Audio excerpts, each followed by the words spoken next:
Neonic Void Productions presents.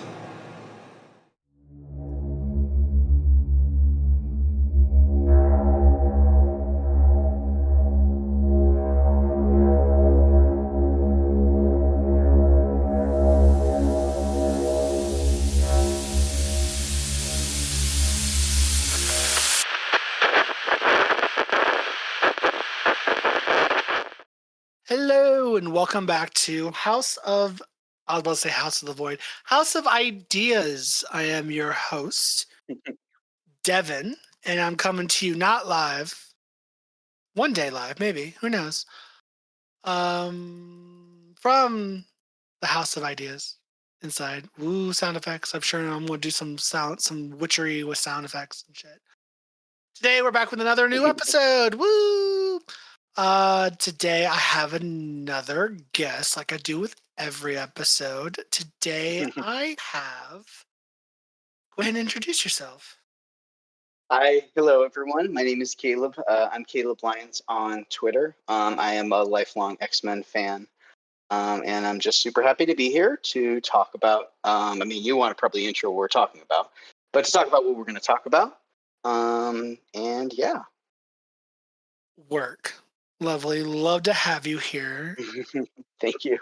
Before we begin, in the link or in the description of this podcast, there'll be a Linktree link that'll take you to the other podcast in the Neonic Void family. If you're interested in learning about some mythology or D&D or horror movies, of any of that sort, all that stuff will be in the description below with the Linktree, as well as the YouTube channel for Neonic Void Productions. Or if you want to follow me on Twitter, at Neonic Pumpkin on Twitter. Liddy.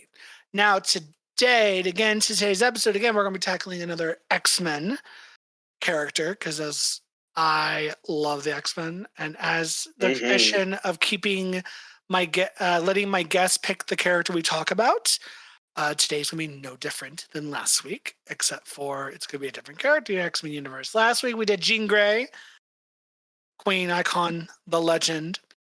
This week we are doing the one, the only Magneto, or known as Max, Eric, Michael.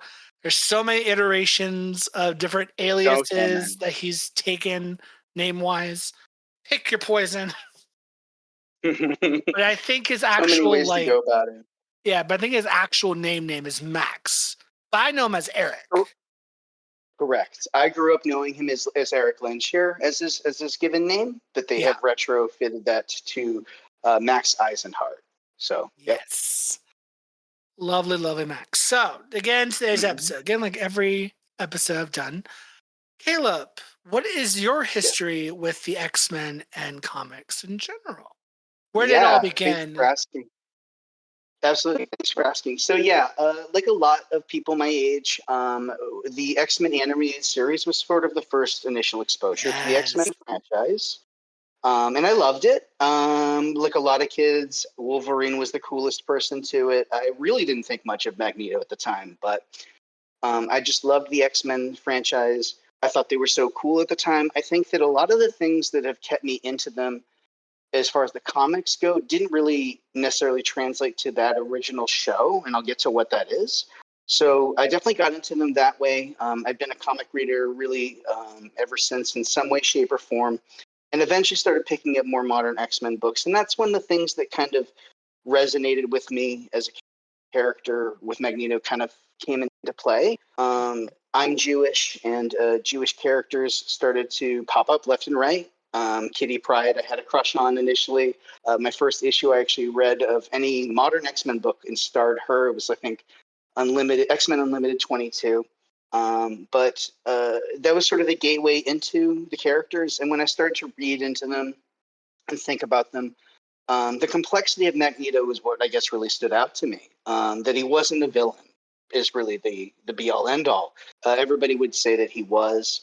But when you look at his character, loaded with trauma, loaded with history, loaded with pain and struggles, but always trying to sort of do better in some way, shape, or form. Certainly not being perfect in that, but that this man who is a survivor of the Holocaust is trying to sort of prevent what atrocities he'd seen was kind of what drove me into the character. And the other things that also started to connect with me in the X-Men as the comics were more about identity, whether it's homosexuality or being somebody who is a minority. Those started to really come into my mind as being interesting stories that drove the franchise forward. And those kind of were what got me into the comics of the X-Men and has sort of kept me there too. But Magneto has just been a thorough line throughout all of my stuff. So I've always followed his character.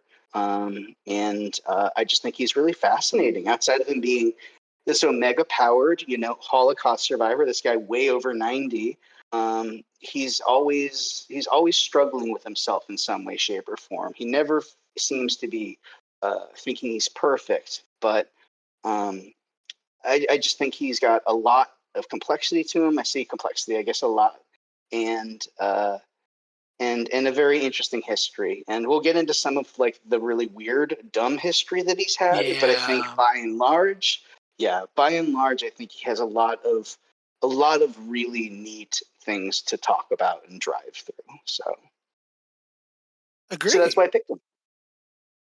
Lovely. And I am so excited you did, because Magneto was on the list of characters I've been wanting to do. Because, I mean, of course, when I started this podcast, there's a list of characters I want to do. And Max is definitely one of them. Yeah, right? Oh, I'm so used to saying Eric. So used to, because they call him that still in the movies. So am I. So am I, honestly. So am I. I was like, and I mentioned this to you offline, but I have done PowerPoint presentations on Magneto. He's just a character that I've always found, to be so interesting. I have like a lot of nerds, a section of action figures dedicated just to him. Any decorations I have tend to be Magneto. I just gravitate towards him in kind of every way. Love that. I really do. I love that people gravitate to all sorts of different characters in the X-Men world. Like I gravitate to, of course, Jean Grey and Wanda the most. Mm-hmm. Well, I mean, like you gravitate to Magneto as well as like, oh God, I can get into a whole rant about why the Eternals movie is way better than people say it is, but I will sit there and I will die on that hill by myself. But there's a complexity of characters that in the Marvel world that everyone loves that some don't for reasons. Yeah. But to start things off with Magneto and Max's journey through the chaos that has ensued. Magneto first appeared in X-Men issue 1 in July 1963, of course created by Stan Lee and Jack Kirby.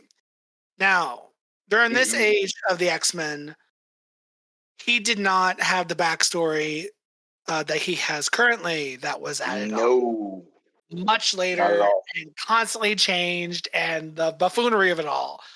But in this, he was just a normal, like, it was just a big villain for the X-Men. He was he was probably the biggest villain in the original crew. He was just a bad mutant. That was it, right? Yeah. He was a bad mutant with a group of bad mutants called Bad Mutants, basically. It was very on the nose. Yeah. Air quotes, as I have seen many people call this Magneto. This version, the 60s Magneto, fascist, crazy, psychotic, fucking just mutants are superior in every way. If you're human, you're below me. That mentality. Right. And that was very much Magneto in that time and age until they started fleshing out his story about the Jewish heritage. And then there's that one time with the Romani, and I was like, ooh, that was a choice. But and I'm sure we're gonna tackle that when we get to it. But what do you think of Magneto during the 60s run of the X-Men?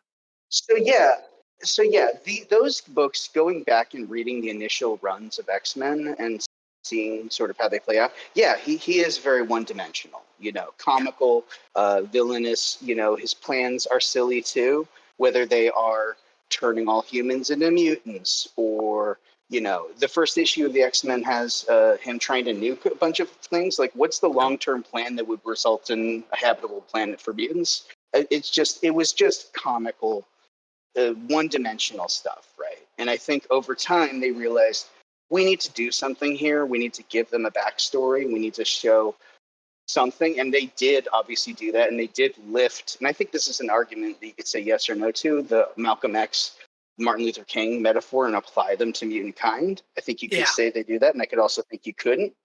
But I think they knew after a certain point that there has to be more to this, right? Yeah. So because it just seemed like he was an asshole. He treated everybody like an asshole that worked with him. His plans were to kill a lot of people. Like, there wasn't a lot to like, right? Yeah, most definitely. It was just destroy humanity, so there's just mutants left. Rule the planet. Right. Exactly. And and I mean, he's gone for that later on. He's tried that a few times, but he usually does it in a little more of a thoughtful way. Yeah, but they keep doing the wishy-washiness of Magneto. Oh, he's evil. No, he's good. No, he's evil. No, he's good, but he did that one evil thing though. And it's just like, pick a direction, pick a struggle. Like, it's come true. On, we're getting whiplash. Yeah, it's true. And I mean, we can talk about some of the really bad things he's done, but there's a few that really stood out to me in like the Jim Lee era. One book that really stood out to me was there was a point where he had the Acolytes kill everybody in a human hospital. And it was like nurses being murdered, like everybody being murdered. And it's like, even if Magneto is mad and has a point, this is just upsetting. You know? Those people are just living their lives and trying to get better and leave. Yeah, just a phlebotomist trying to draw some blood and they're getting choked to death. Like, it's hard to be, to let something like that go. Yeah. So most definitely. Yeah.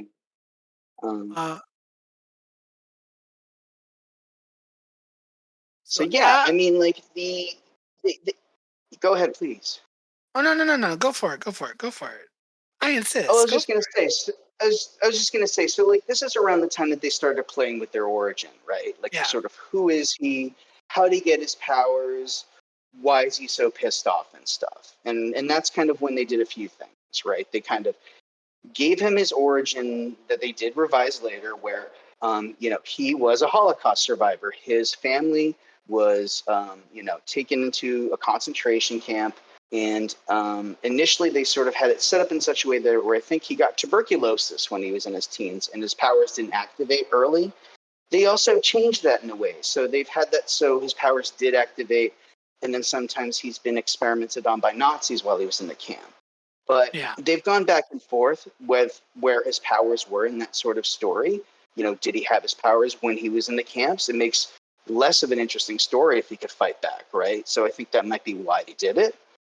And then, they sort of had it from there that he, survived and recovered. And I think he then made his way to Israel, which is where he met Charles, and working with survivors and psychologists dealing with, the fallout. I believe is kind of where that was. And that goes in left. Yeah. Because if you really think about it, if he had his powers while he was in Auschwitz, why do you get the whole conundrum of why didn't he do anything with them? Right, exactly. And they have a little bit of that in some of the movies where he like moves a coin and stuff like that, but it's just it doesn't feel right, I guess. So I can see why they did it that. In the movies, I kind of got the impression I didn't get the idea like, oh, he has powers the whole time. Like the way I saw, especially with the scene where young Max, or in this case in the movies, Eric, was being pulled away from his family and he was twisting the metal of the gates. I saw that as, his powers are starting to show, but they have not fully showed, and they're only now appearing for this short time because of this high emotional state he's in with what's going on with him. And then it just stops. And I'm like, I guess that kind of would make sense, but that's not how the X gene works. Yeah, So they tie his powers in the movies very closely to his emotions, and it really, I yeah, guess, anger specifically, right? So that yeah, situation, he's doing it until they knock him out with a gun butt, and he's out cold. And in First Class, when Charles is talking to him about utilizing his powers, it's about, and this is when the scenes we're going to talk about this later with Charles and him, but when these very intimate scenes where they're talking about, harnessing your rage, harnessing your emotions, and Magneto was able to do things he couldn't do before under the tutelage of Charles. That you see that his emotion has so much to do with his power, how it's activated, and how he uses it in the movies. It's not as much in the comics, but it's definitely something throughout all of yeah. No, exactly. them. From and during this era, well, it's early history. Didn't he have strong opinions about his father during this backstory? Did Magneto have feelings about his father? Yes, like when he was growing up and all this was happening, like because wasn't it his father? I think his name was Jacob. Part of World War One with Germany, and thought that they would have been spared because of that. Oh, right. Yeah. There's a little bit of a thread of sort of the complexity of what some Jews would do to sort of survive, whether Yeah, thinking they need to get out and escape, and clearly that was the move to get out, versus something like stay put, believe what the Nazis say, whatever. I forgot about that a little bit. Yeah, you're right. They don't talk a lot about his parents much. I think a lot of it's focused on how little is when we get to talking about Testament, how little they kind of are in there, yeah. um, because they don't make it far in that story. No, Um, they don't. yeah, And then from there, when he was in the concentration camps, of course, he escaped, right. and he left Yeah, with a Romani girl. right. God, what was Yep. her? What was her name? Looking it up. Looking it up. Uh, Oh, you mean his wife at the time, Magda, or are you talking about yes. somebody else? No, I think Oh I'm yeah, talking Magda. about his wife. And they So even Magda was definitely the. I'm trying to know if she was Romani or not, I think she was but Romani. Magda was. Yeah, then I believe so. Let's look it Yeah, up. I'm I'm looking it up. pretty. Things I should have known, right? Uh,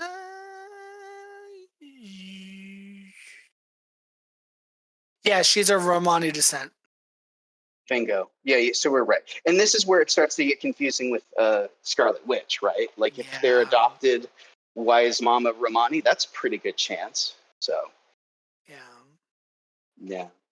Yeah, Oh so you're God, right. So Anya was who he met, right? yeah, It was his first wife, and that plugs also into Testament. And part of that thing was that I believe around this time, this is before the revision with Testament, you found out that Magneto did have a wife before, and a child. He tried to save them. There was basically they found out in town somehow that he was a mutant. They burned down his house. They held him back as his family was dying inside of the house. And his powers activated. He murdered and kind of slaughtered all of the townspeople in retaliation. And that was originally how his powers had manifested. It wasn't until he was an adult and had a kid and that they were murdered in front of him that he was like, that his powers came forward. And they said, again, the reason that it was because he had tuberculosis during like puberty or something. So his powers didn't activate then. But that's kind of how that went down.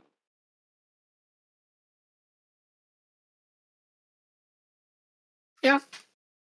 Sorry about that. I had my roommate came in for a minute. I didn't want to No interrupt you. worries. You were on a roll.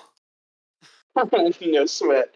Yeah. So that's sort of the initial origin of Magneto, right? Yeah, Magneto was a Holocaust survivor who survived the camps. He yeah. was, and he wasn't tested on by the Nazis, but he did escape. He did fall in love with a woman named Anya. They had a family together.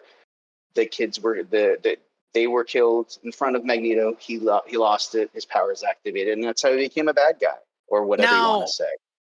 now, when he was in during the Holocaust with Auschwitz, Didn't he have a run-in with Mr. Sinister with Nathaniel at some point? They played that up at one point. They've played up whether Sinister was actually a Nazi or not a Oh, I couple of know. They keep times. doing wishy-washiness with that bull. It makes sense for him to have been somewhere, right? He'd been Yeah. around for like 40 years, kicking ass and doing God knows what with DNA. So it would make some sense. What are they in the movies? They did it with Sebastian Shaw and made him a Nazi, which I did not appreciate. But Yeah, neither did yeah, I. I thought that was weird. Weird choice. yeah, it was. Yeah, like I think Shaw could do a lot of things, but making him that was meh. So Also, side note. Now, I'll get more in mhm. detail with this when I actually do an episode on Nathaniel Essex. Because let me tell you, that time is coming at some point. And let me tell you, if I see another MCU movie with the X-Men and they tease me with Nathaniel Essex one more goddamn time, I'm gonna go down to Hollywood. Oh, I I'm know. gonna go down to the Marvel office and I'm gonna go look at Kevin Feige and I'm like, listen here. Fox X-Men films have been teasing me with the Nathaniel Essex for God knows how long. And New Right. Mutants, that movie, that atrocity of a film, I got so mad because they were in the Essex. I'm so mad. I I'm still. know. I know. Quit teasing me. Yep. Give me him if you're going to give me him. God damn.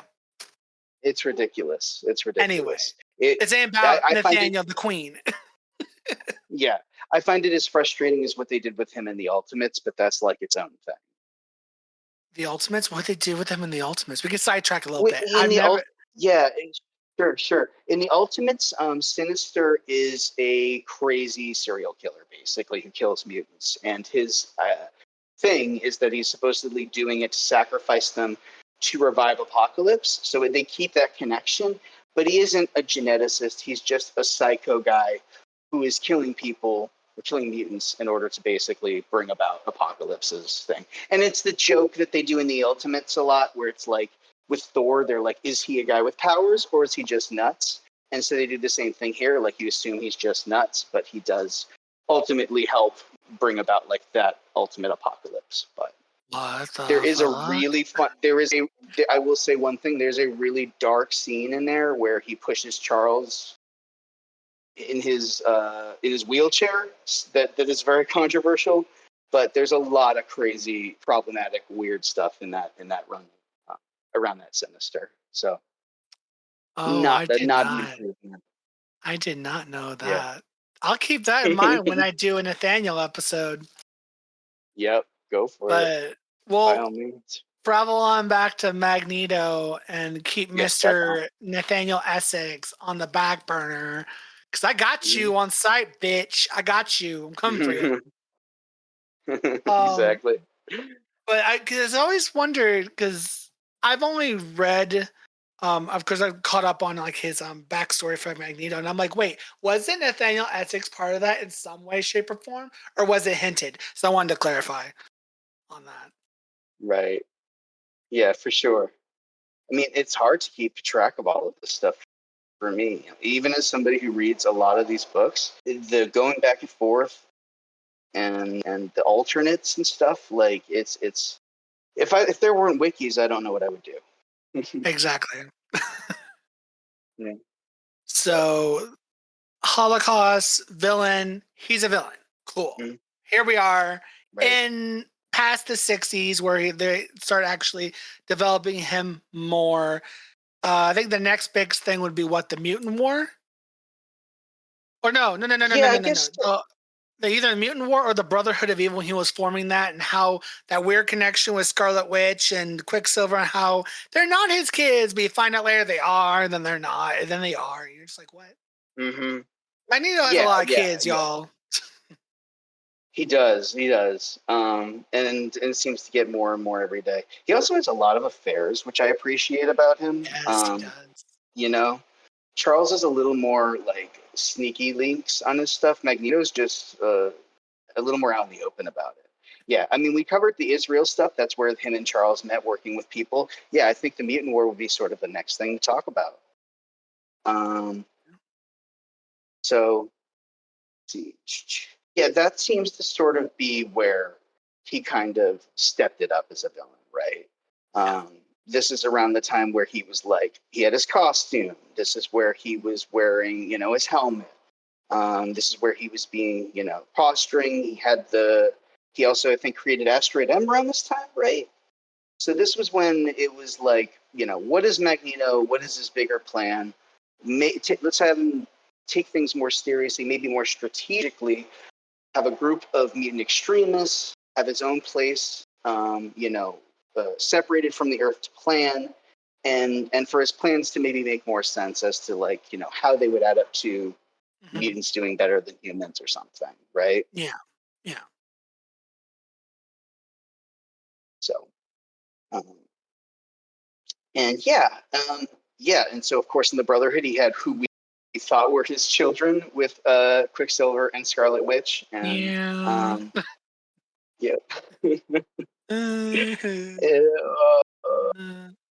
talking Side eye. Yeah, I know. It's when it's something that is driven by the movies that I'm most upset. Honestly, it's a retcon for the sake of gaining new followers, and which never happens. But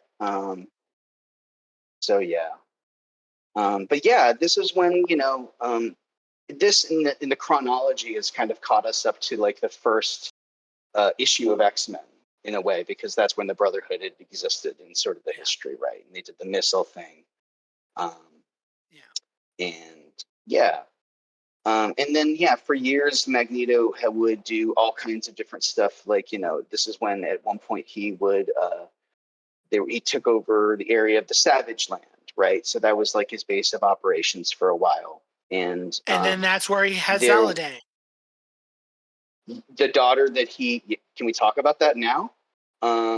Yes. Sure, we're in the Savage Land. Yeah. Let's get into it. Okay, so let's cover this really quickly. There's like a race of sort of mutants called mutates. They never confirm if they're mutants or not. And I was like, why are you not doing this?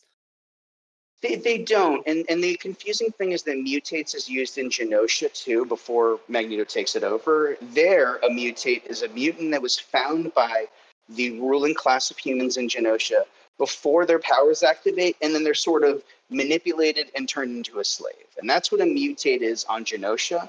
Here, I'm not really sure what they are. They're kind of people with powers made by this guy who abandoned them. And Magneto says, I found you all. I'll be your friend, and let's get together. And that's sort of how he gets. I think they kind of are aimless, basically, and he sort of takes over. Yeah. And then, of course, he has that child that he never claimed, and that we all know it's his. May she rest in peace. So that's it. What's her name? Saladin. Right. So he clearly has a character who's a daughter with somebody while he was in the Savage Land. Yeah. And at some point, a few years later, she steps up against him and makes a plan and makes moves against Magneto. And in retaliation, he murders her outright. Yeah. He's his biological daughter. Like, he has no issue killing her. And dead. Deceased, a corpse. It's really brutal. It's really brutal. But and I hope one day she comes back. Me too, right? You'd hope. She has to be a mutant.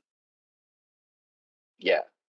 I mean, I would have to guess. My thought was that, like, if her mother was a mutate, he's a mutant. Like, wouldn't that be what she is? Probably, or close. Right? You would assume. Yeah. So, but yeah, no, I agree. That was a super weird, problematic era. I mean, Marvel has a very bad history of some stuff like, around consent and around, children and stuff. And I think this plugs into that too. Most definitely. So, and so there's some interesting stuff that happened after that. So after that whole thing, there was the point where Magneto becomes a baby for a little bit. Yes, and Moira gets a hold of him and quote unquote air quotes raises him. Yeah. Which brings up so many questions with nowadays. What did she she did something. She had to do something. I Like, don't trust her. like, well, you have to imagine one of the most frustrating things about the Krakoan era is hard to kind of figure out where things go back to. Some things have been retrofitted, some things have not. And yeah, did Mara always know? Did Mara only figure out when she was an adult? It seems to only make sense if she'd always known she was a mutant. Every life at the beginning, she'd known. Yeah. So she played dumb for years, right? And so she'd be playing dumb at this time raising baby Magneto. So what did she do? I don't know. Who knows? I don't know. If he's dead currently. Spoiler alert. He's dead currently. So who knows? I know. So, yeah. And I mean, it was interesting to see. It was, I think, like a funny idea with nature versus nurture. But like, to make that work in the long term, you're going to have him be a baby, a teenager, an adult, you know? And then eventually they did make him an adult magically. And then, yeah. So Moira's his adopted mother? Question mark. Weird. I'm so confused. No, they never talked about it. But as far as like, since we're talking about relatives, obviously, Magneto has 3 children. His first daughter dead, which again, that's another shame that they never brought her back because she's obviously a mutant, and they have the ability to bring. They did have the ability to bring back mutants way before Cerebro, but they never did. Right. And I was like, why not? So that actually is interesting. I'm going to touch on that later, but she was not a mutant, Anya. I thought she was. That's part of. He was not. No, and that's actually to me. I'll get to it. That's part of the that'll come into play a little bit when we talk about Araco. But no, she was not. She was a human. And it's confusing too because if you watch the X-Men movies, the more recent ones, they make her one. They make her a mutant. Yeah. She has like a bird power or something, right? She has communication with animals or some shit like that. I kind of thought for a hot minute they made her like they're messing. I thought for a hot minute watching that was that she was messing with the magnetic field and causing the birds to fly a certain direction. I'm like, oh no, are they going to make her Polaris and then just kill her? I thought that's what they were doing. I would hate that so much. So speaking of Polaris is technically his only living child that's biologically his right now. That's a fact. That's a Lorna. fact. That's alive. That's alive. Yes. I mean, well, yes. She's the only biological child of his that's technically alive still. Because Aladane we haven't seen since the 90s, and his first daughter dead. But Polaris, icon, legend. I know there was this whole history of her being told that she is Magneto's daughter, and then they're like, oh no, she's not, and then it's like, yes, she is. Right. Well, yeah, they played with it for a while because I think it felt like an easy answer. Like, she has magnetic powers. Why wouldn't that be her dad? But her last name is Dane. And I don't think they've actually ever really explained when her mom and him met and how that all worked out. But so from what I can find with the mother, they're in the Mutant War storyline. At some point, Magneto did have an affair with a married woman by the name of Susanna Dane. And that's who Lorna's mother is. So apparently, she was a married woman and they had an affair. So there we go. Oh, wow. With a married woman. Good for him. With a married woman. Get it, boy. Get it.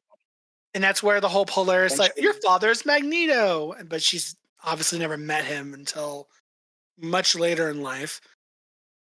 But and here's in this bit. Okay, I'm not reading this now. Believing she was not ready for the life he had to offer, she had Mastermind use his powers of illusion to rewrite her memories, erasing Magneto from her mind. That's some buffoonery. Out of sight, out of mind. And I wonder if birth kind of stuff.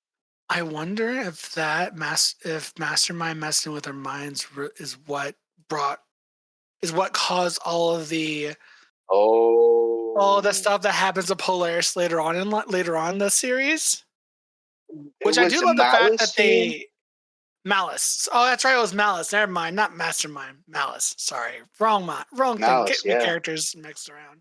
No, we're good. Side note, I do love the fact that they made Polaris canonically have bipolar. So love Nice. that. I didn't realize that. Love that. I didn't realize that. I love it. No. I'm pretty sure that they canonically did that because I think they addressed that in somewhere in the Krakoan era. As of in the last since the Krakoan era started, I'm pretty sure they acknowledged that. And I appreciate she made some that. offhanded comment or whatnot about it, about her mental health, because she's been all over the place as far as mentally over the last 20 some years. Yeah, absolutely. 30 some years. As a character, well, as a character, she's all over the map. You know, sometimes she's leading a team of I think an X Factor team at one point. That was a pretty interesting one. But sometimes, she's also a doctorate, which is really cool. That she's, Right? A fully educated person. You don't have that with a lot of the X-Men. So many of them have just been kind of warriors their whole lives. And then her on again, off again thing with Havoc has just been weird too.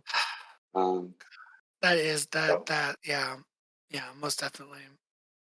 Honestly, Magneto, Max, granted, I have not read every single appearance of both of them in the same panel or the same story, but I feel like Max does not give his actual daughter enough love. No, I agree. And he's granted, sure, he's more worried about his adopted daughter. Fair. He has done some very horrific shit in the past. Sure. But don't you want to give your actual daughter some credit here and there at some point? Something? I mean, he does he send Lauren birthday presents or cards? I don't think so. Does he pick favorites? Well, one thing I think that's really interesting about the way they retconned Pietro and Wanda not being his kids is they followed the line of Magneto saying to Wanda, even though you're not biologically mine, I still consider you my daughter. And that's very endearing. I think found family is very touching in a through line thread a lot of X-Men books, so I like that. Pietro, he couldn't give a damn about. And there have been things that he's done that have been not cool around the mutant depowering stuff that you could argue. But dude, you are totally picking favorites. Oh, most definitely. He's picking favorites. It's just Cool. So I love Magneto, but I'm never gonna not be fair to the kids, Right? Because it's like, oh my gosh, I have a daughter that has the same powers as me. But oh my god, my other daughter is so powerful, she can warp reality. Oh my gosh. Right. You are everything, Wanda. And Lorna, you can run fast, young man, is your thing. You run fast. That's it? So you want a cookie? Not useful. Yeah, not useful. Yeah. So yeah. As far as he's concerned. Exactly, right? Exactly. And I'm sorry, Havoc belongs to oh my god, the Goblin Queen. I mean, currently, which I think is still such an interesting obsession for him. Currently, and that should be the only option for him, personally. is Maddie? Maddie! I mean, I just think it's wild. I just think it's wild that he's dating a clone of his brother's wife. And that right. and that isn't a little weird. But I mean, I liked it. Honestly, you can kind of see it more as Jean's twin sister now. Yeah. I kind of think that's how they kind of they haven't said it like that, obviously, but they kind of play it off as they're basically sisters or like twin sisters. And I'm like, that's a good way to look at it. Then just be like, that's a clone of Jean Grey. You have a weird thing with a clone. But this isn't a Havoc episode, so. Maybe next time. But cool. Eric. Max. Yeah, yes. Back to Eric's stuff. I'm just kind of looking through stuff to make sure there's nothing I hit or miss. I think the next thing I think feels right is that there's stuff I would skip over. I think Secret Wars is pretty boring shit. The first Secret Wars, I would get most. Yeah, I mean he's part of that, but it's nothing crazy. There's not a lot of character progression. He's just part of it. Yeah, he's just there. Yeah. And then there was the Mutant Registration Act eventually got passed, and then that got intense. And then around this time is like when the Professor Xavier got messed up somehow in a battle, and he had to go to space and use like Shi'ar technology to heal himself, but he left the X-Men in the hands of Magneto to take care of him. They And this was left like him a in the big deal. hands of Michael Xavier, his cousin. Is that right? That's they gave him a different name. That what they Yeah, Michael Xavier, Yeah. they're cousins. And I'm like, ain't nobody this stupid. They're gonna know. Come on. Granted, no one's seen he him without looked his helmet by this point, but still. Like, I like forgot that they even called him that. I just always thought it was so stupid, but you're right. They called him Michael. But but like and they eventually it catches up to him with the trial of Magneto, or at least that initial trial of Magneto where they do one of try to hold him three. accountable. One of many, three. right? One of and many. Then, and like the same lawyer for 2 out of 3 of them. Like, yeah, girl. seriously. Exactly. Yeah. So yeah. Then we have Magneto kind of being a good guy, right? He's trying to lead the X-Men. He's raising the new mutants. You have the introduction of a lot of the new mutant characters that we still have today. Under him, some of those relationships have maintained. Sunspot still refers to him as like teacher or something like that, which I think is really adorable. But yeah, I mean, it started to cement Magneto as being really was, I think, the basis of Magneto not being just the bad guy, right? Now he is literally leading the X-Men. He is trying to carry on the dream of Xavier in his stead that he maybe not even believes in, probably doesn't. But also, raising kids basically instead of Xavier as well. So, yeah. And there are a lot of good stories in that era. Magneto, has a lot of weird adventures. There's like some of the Mojoverse stuff with like, the X babies coming into play around that time. And just like a lot of the like kind of weird shit going on around them. And yeah, that's sort of that era of Magneto is him being a good guy. And he also had, the big M suit, which I have mixed feelings about the pink and purple M costume. Yeah, that's a questionable costume there. Exactly. And let's see. I'm just gonna look at my notes. And yeah, and so that was from there. Magneto kind of went back and forth once Charles sort of regained the X-Men, between being a good guy, between being a bad guy. Sometimes, fighting against the Avengers, but he eventually does lead the X-Men really full on. And yeah, it's another one of the many things where he sets up sort of a safe haven for mutants. I think he did one in Madripoor. I think he did one in Singapore. It would just sort of be a trend with him. And yeah.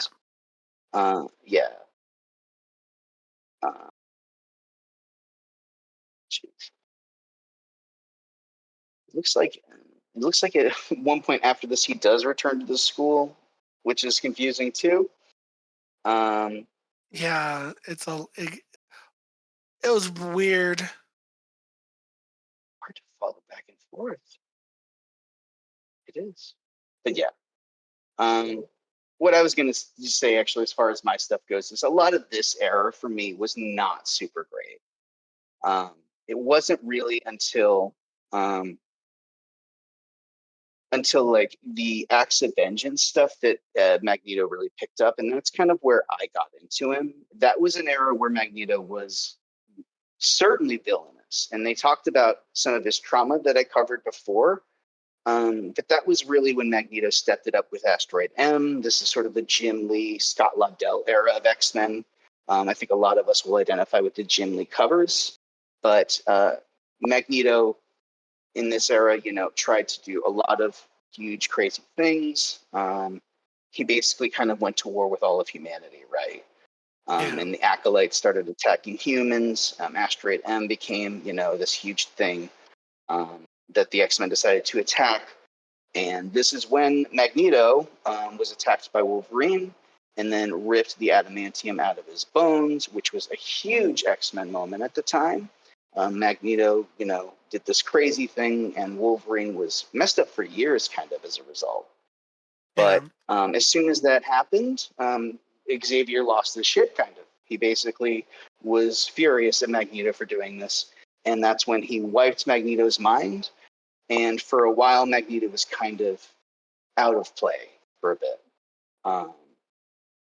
And we sort of didn't see Magneto as much more than kind of catatonic. This also gave rise to what ultimately was Onslaught, the kind of combination or amalgam of Charles and Xavier's personalities or their worst traits. But that was kind of the next bit. So. Yeah. Yeah. And then we talked a little bit about Joseph too. So around this time, it was sort of kind of like, where is Magneto? And then there was suddenly this younger, seemingly purer version of Magneto introduced named Joseph. And he had all of Magneto's powers, longer hair, seemingly younger, and was an X-Men. Yeah. It's not. It was a clone that somebody cloned. Correct. He was ultimately turned out to be just a clone. Yes. Did they ever say who cloned him? They really never did a good job of it. The best assumption was that somebody in Genosha did it because they were the experts of genetics in that area, and if anybody was going to clone Magneto, it would probably be him. There's a lot of confusion with Joseph. He's got like that witch Astra. Let me see.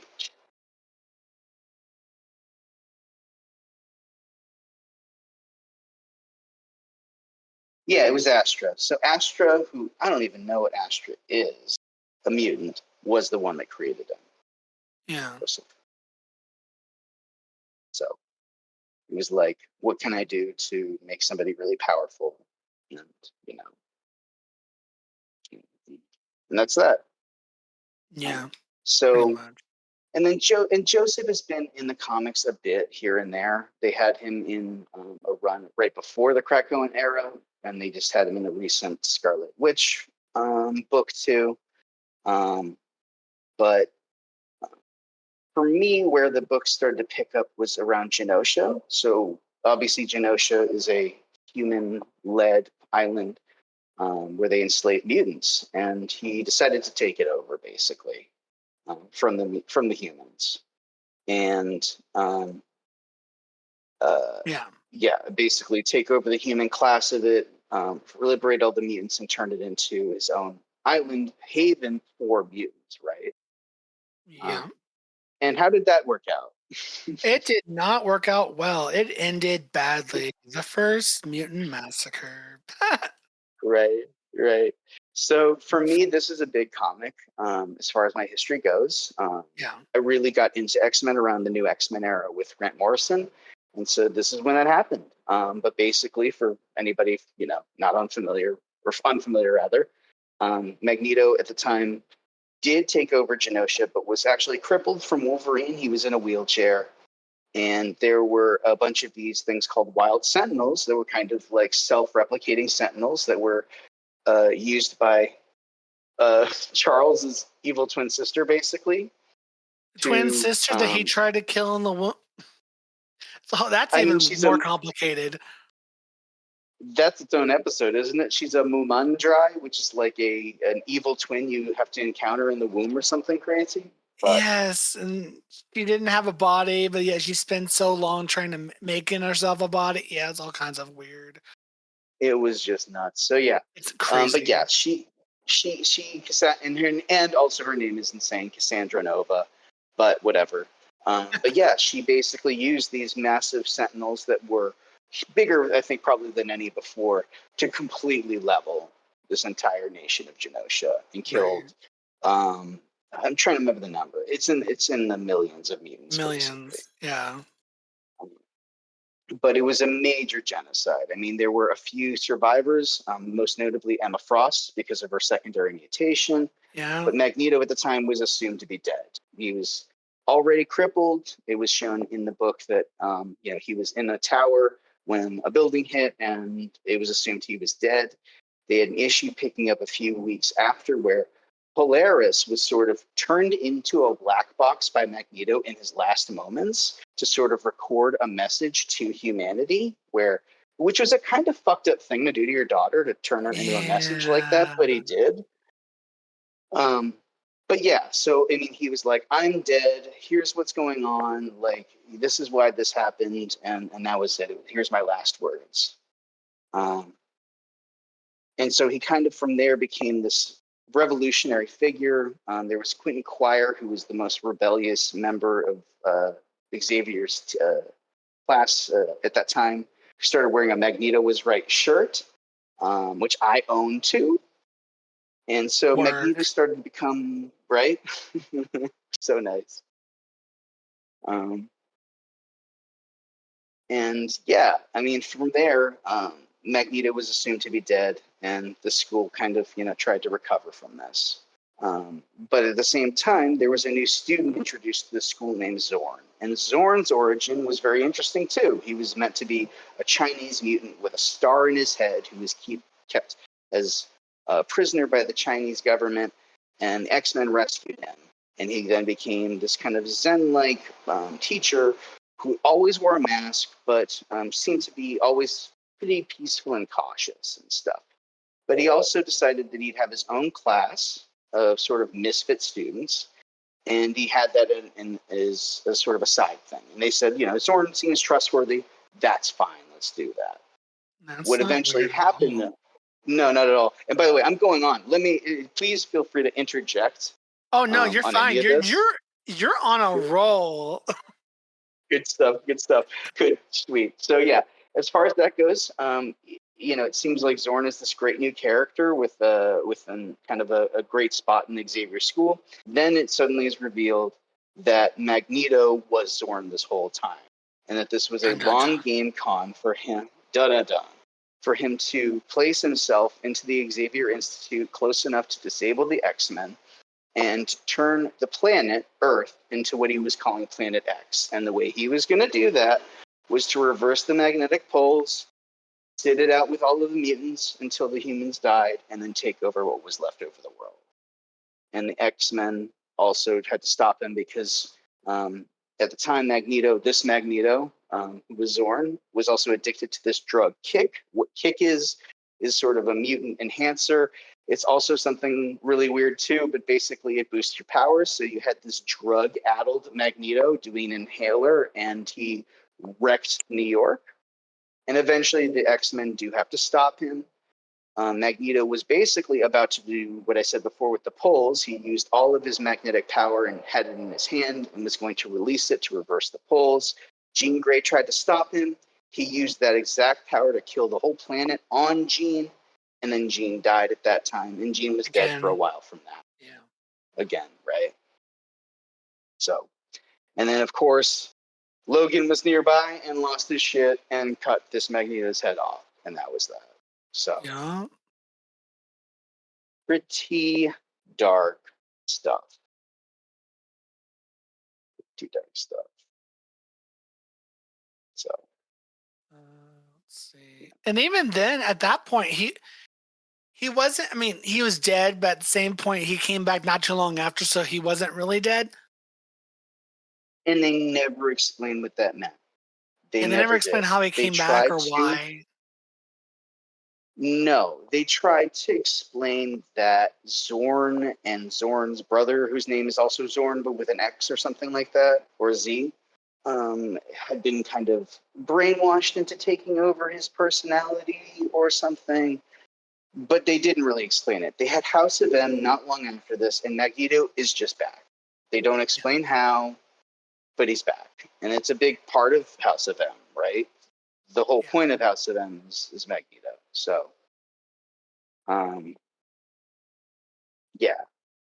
And of course, House of M was like Scarlet Witch trying to recreate the world and give every single individual person in it exactly the life they wanted. So Magneto was a ruler of basically mutant kind in a world where mutants had supremacy, and just kind of every superhero was supposed to have what they wanted most, except for a few who were able to see through it, right? Yeah. I think it was like Wolverine and Layla Miller. Yeah. So, and House of M was interesting because it was like, this huge big world. You didn't really understand how it happened and who created it and why. It was all assumed that Magneto had spoken in such a way to convince Wanda to do this. It's ultimately revealed that it was Pietro who actually did this. He talked Wanda into, doing this, and it ultimately culminates in one of the worst moments for all of the X-Men franchises, which is that Lorna is frustrated, at this point with being manipulated by kind of a lot of people in her life, and her father, her sister, her brother, and thinks about why this is happening, hones in on the mutant population as the reason, and says no more mutants, right? Yeah. So, and basically, the way it works out, the mutant population is 1/10, if I'm not mistaken. At this point, a lot of mutants are depowered. Yeah, it's like 200 and something left that are still powered. Mm-hmm. Yeah, there were a few that were like protected from it for a couple of reasons, because it was essentially a spell that went across the whole world. Um, and it's interesting because some of the people that lost powers, like you'd expect the most of the main X-Men to have their powers still, and they did. But I believe Charles lost his powers, and so did Magneto. Yeah. So that was a big deal for the X comics, for there to be this huge reduction in the number of mutants. Yep. Yeah. So, yeah. Here, the whole House of M, the Powerless. Mm-hmm. That's when the humans became more prominent as well. Mm-hmm. Terrigen Mist, and of course Quicksilver and his child. Right.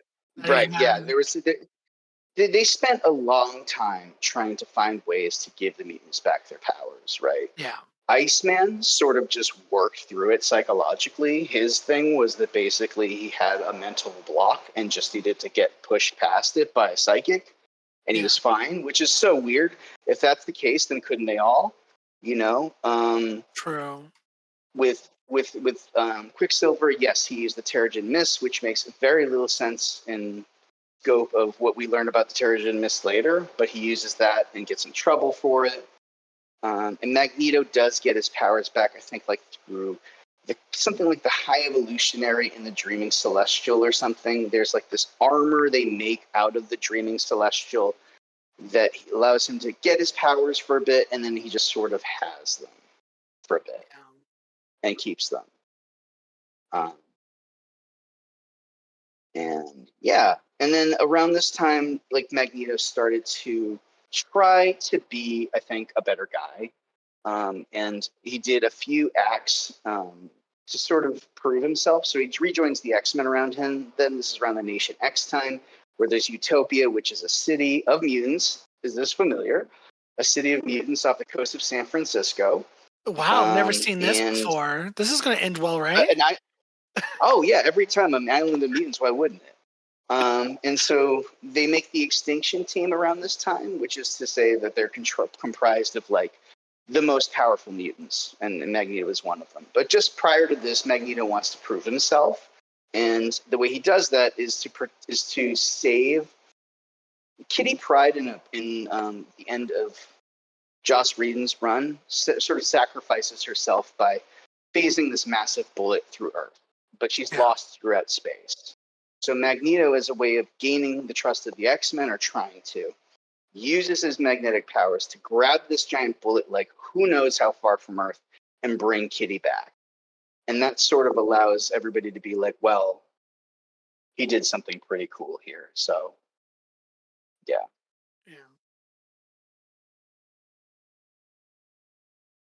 Yeah. And so part of the Extinction Team, he was like a very big contributor to the team. There were things in San Francisco. I remember there was an earthquake that he basically stopped. He was able to just sort of use his magnetic powers to just hold it still. So it was a time when Magneto felt like he was, more of a superhero for sure. Yeah. Yeah. So let's see. From there, Yeah, I'm he looking joins through them. Regenesis. Oh yeah, Regenesis. Yeah, I was about to go Mm-hmm. into that. Yeah, you're right. Oh yeah, go ahead. So the whole Regenesis is the aftermath of the Schism storyline between Cyclops and Wolverine, and Yeah. And we can Magneto quickly took. cover what. Oh, sorry, go on. I was going to say we can quickly cover what Schism was, and it's just that island of Utopia worked out really well until there was one day where there was a huge amount of enemies attacking, and Wolverine fought with Cyclops. Cyclops thought that all of the people on the island, including kids, should be soldiers and should be protecting everybody, and Wolverine can kind of have it at this point. He's like, I think kids deserve a life, and they shouldn't be thrown into war like this. And this is before Resurrection. So that's what broke them up. Yeah, he has the heart. He's like Xavier, but he's more radical about it. Mm-hmm. Exactly. In that era, with their whole Regenesis era, that's when Magneto takes Cyclops' side and joins his Extinction Team, as he put it. Right. Exactly. And then footage was released of Magneto murdering several anti-mutant activists, and chaos ensues. Mm-hmm. And then Joseph was resurrected by Astra. Yeah.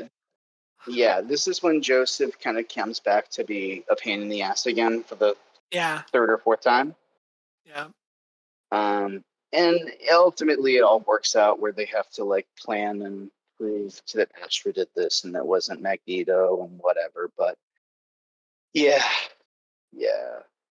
All of that. It was, if I remember right, it was meant to be an anti-mutant, propaganda thing, to show that Magneto is still really dangerous, even if he tries to seem safe. So, yeah. And then from there, there was the whole Avengers versus the X-Men with the War over the Phoenix Force and how. How do you feel about the Avengers versus X-Men storyline?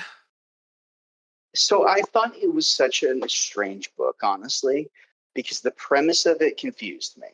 The idea that the Avengers were so concerned about the Phoenix suddenly just didn't seem to have a huge precedent. I mean, yes, it can do stuff, but that they found out it was on the way here and that it was going to, do something with something that they felt they needed to stop. And then, in an unforced era, split the Phoenix into 5, which infected 5 mutants. And then we had the Phoenix 5, who did all of this cool stuff. And I really liked that stuff. What they did with the Phoenix 5, making the world a better place over like 5 days, was really cool. Props got built.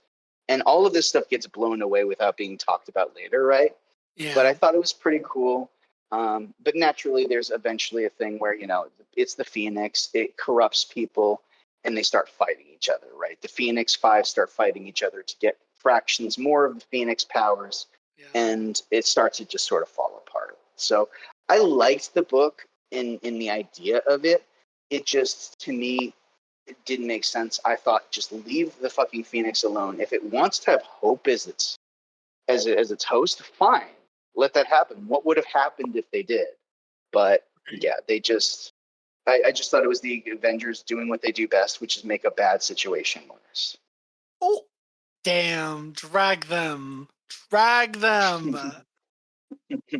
You are not wrong. I mean, I think the Avengers, by and large, have their hearts in the right place, and that's what I yeah. like about them. Yeah. But this didn't track to me. Yeah. Yeah.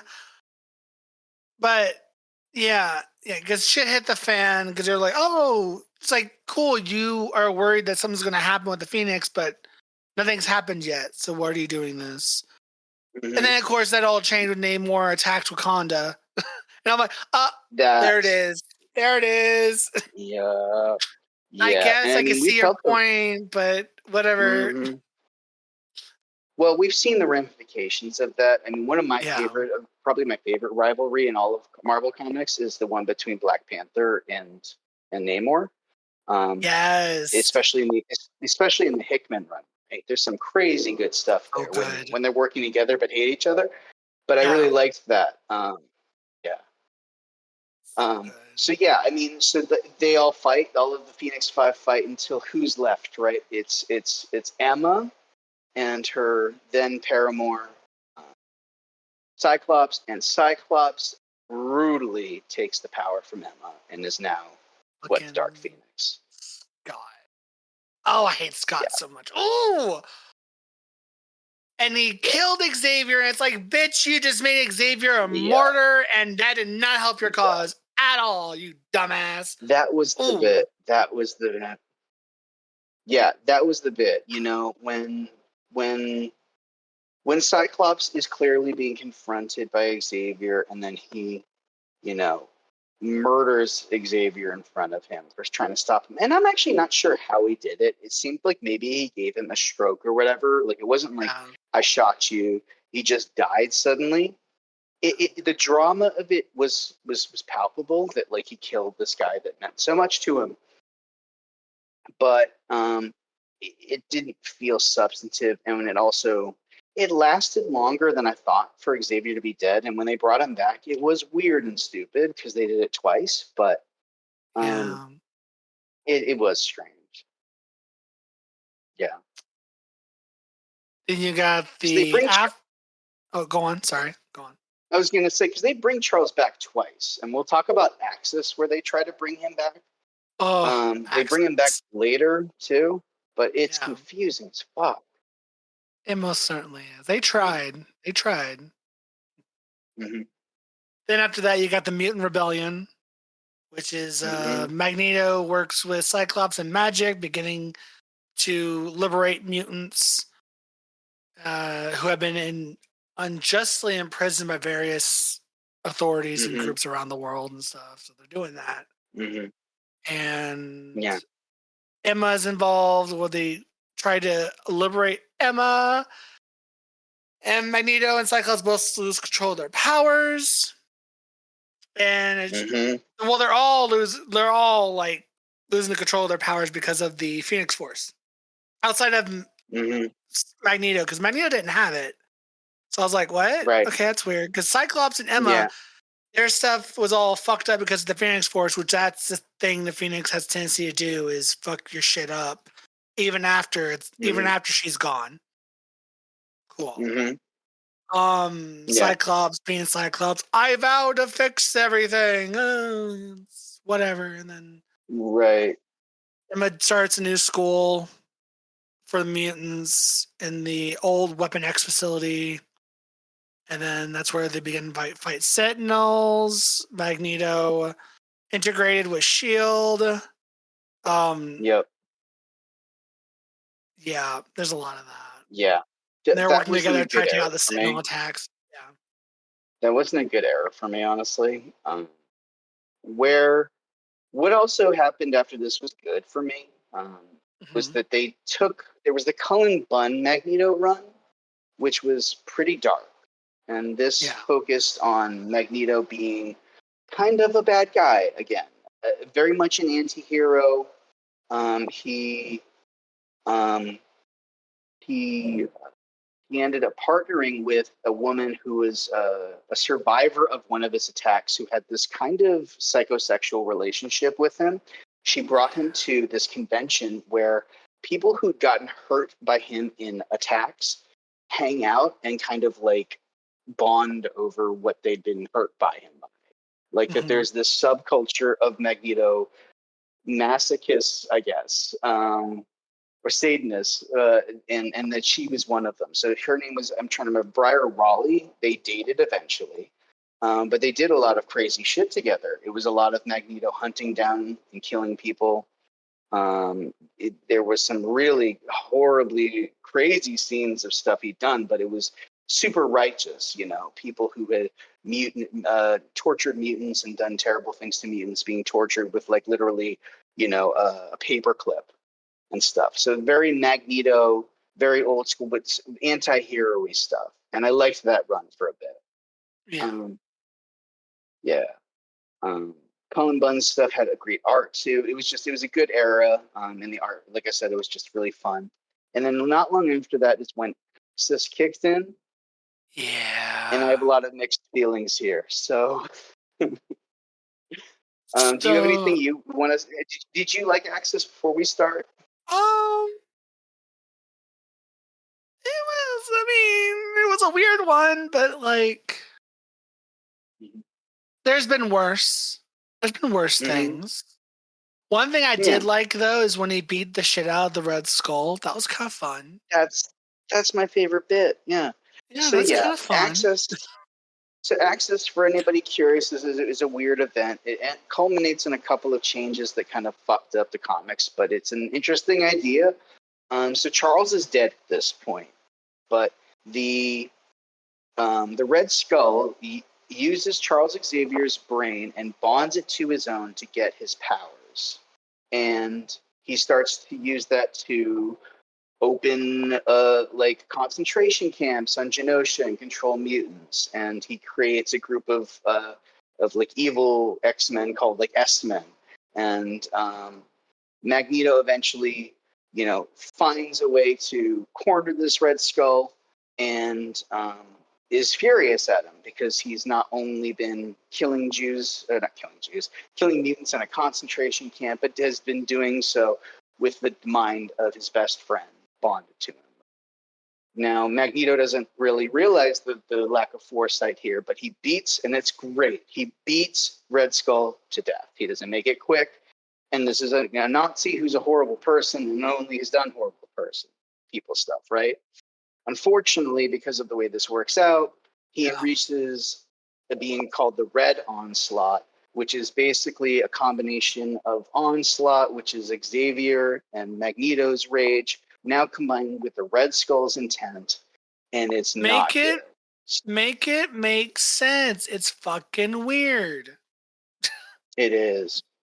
And so from here, all of the superheroes try to work together, and they can't kind of beat Red Onslaught. He's just too powerful.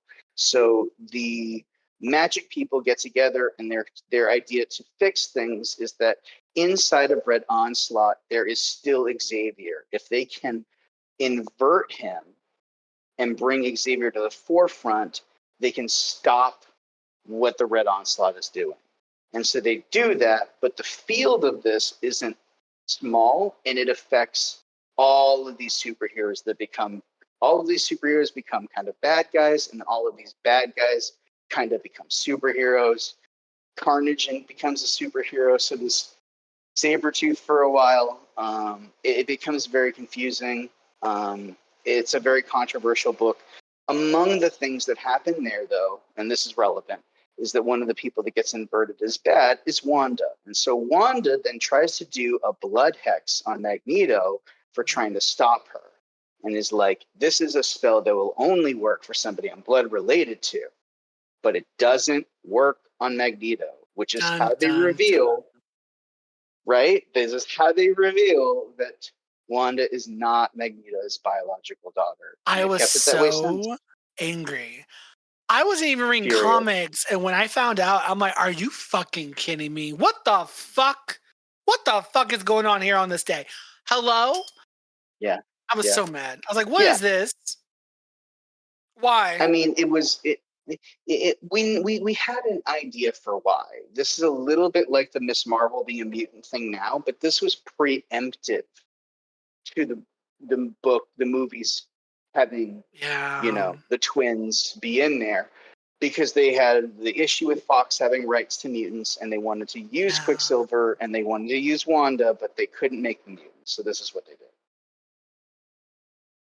But damn. They can fix that in the movies. Y'all can fix that. Y'all better fix that, Kevin. Mm-hmm. Mr. Feige, I swear I will drive my happy little ass over to California on site. You'll see me. Swear to God. Mm-hmm. Yeah. But Ugh, I so was livid. messy. I was livid. I mean, it was really unfortunate for me for a couple of reasons. That whole series started with Rick Remender is probably my favorite single comic writer, to be honest with you. It's him or Hickman. He did Uncanny X-Force, which I thought was fantastic. He did Uncanny Avengers his first run, and then he kind of did Axis. And it was when Axis happened that like editorial forced him to do what we just mentioned, right? Like to do this thing to an established character. And he left Marvel not long after it. And I don't think he's ever coming back because I think he hates that, and so who wouldn't, right? Yeah. So it was just a really sour note for that series and that run for me that it ended in such a shitty way. So yeah. So that was the unfortunate way that they kind of ended things. And like, yeah, as far as that goes, eventually a lot of those characters, really all of the inverted characters, ended up back together in one way, shape, or form. And Magneto is just sort of not doing too much in the Marvel universe much. Around this time is when they had like the incursions happening in the Marvel universe with the Avengers, where worlds were basically coming into alignment, alternate Earths with ours, and Magneto was used at one point as potentially someone to kind of destroy that alternate world. It's the way it works with an incursion is two Earths are alternate and come into contact with one another. If they hit, both worlds and both of their native realities are destroyed. If one of those Earths is destroyed and before they touch, both realities survive, basically. And so Magneto was part of the plan at one point to help with that. But it didn't work out very well. So, I mean, I may be biased. I started reading comic books around Secret Wars, the latest Secret Wars. I thought that run slapped. The Battle World Secret Wars. Yes, Secret Wars with God Oh. Emperor Doom. So Oh good. yeah. Let's touch on that. Yeah, and I didn't mean to put it that way. As No, you're far as fine. that goes, once the incursions eventually happen, and there is Secret Wars, what I guess 2, but Secret Wars with Doom as God King Emperor of Battle World. Love that. Mini So good. series. It's so good. It's so wild. I mean, it's Hickman, and it's Hickman doing a lot of crazy ideas. I love it. Yes. So yeah, I'm just trying to remember. The X-Men didn't. I'm trying to remember where they were on Battle World. They were kind of spread out. They were Some I spread think out were on. all over the place. Like Storm was with the Thors, Yeah. but then there was other Yeah. versions of Storm, and then there was Jean Grey the Phoenix, which was with A-Force with a bunch of other X-Men that were already there. A-Force. There was Kitty Pryde was with Star-Lord at this time. Magneto, the only time I think I ever saw Magneto was during the Age of Apocalypse Battle World story. It was either Magneto or it was Onslaught, but I think it was Magneto. The Age of Apocalypse Magneto. Yeah. Anyway. Yeah. Well, Age of Apocalypse Magneto is amazing. I loved that. For me, the Joe Madureira Age of Apocalypse books were pretty formative to me. The art was amazing. The stories were crazy. Yeah, they were great. And then after the Secret Wars, that's when you get to the Uncanny X-Men, and then Mpox, and the war against mutants and the Inhumans, which I wanted to love the Inhumans versus the X-Men. I wanted to love it so bad. It's not good. They set it up poorly. You know what I mean? The way they set up the Inhumans thing was with a time jump, right? So you knew that Cyclops was gone, but did something terrible. And so everything in the X-Men run for like a few months was predicated on something terrible having been done. And then they eventually had Inhumans versus X-Men that kind of was like, what happened then and what's happening now to fix the war? And the basis of it is so stupid.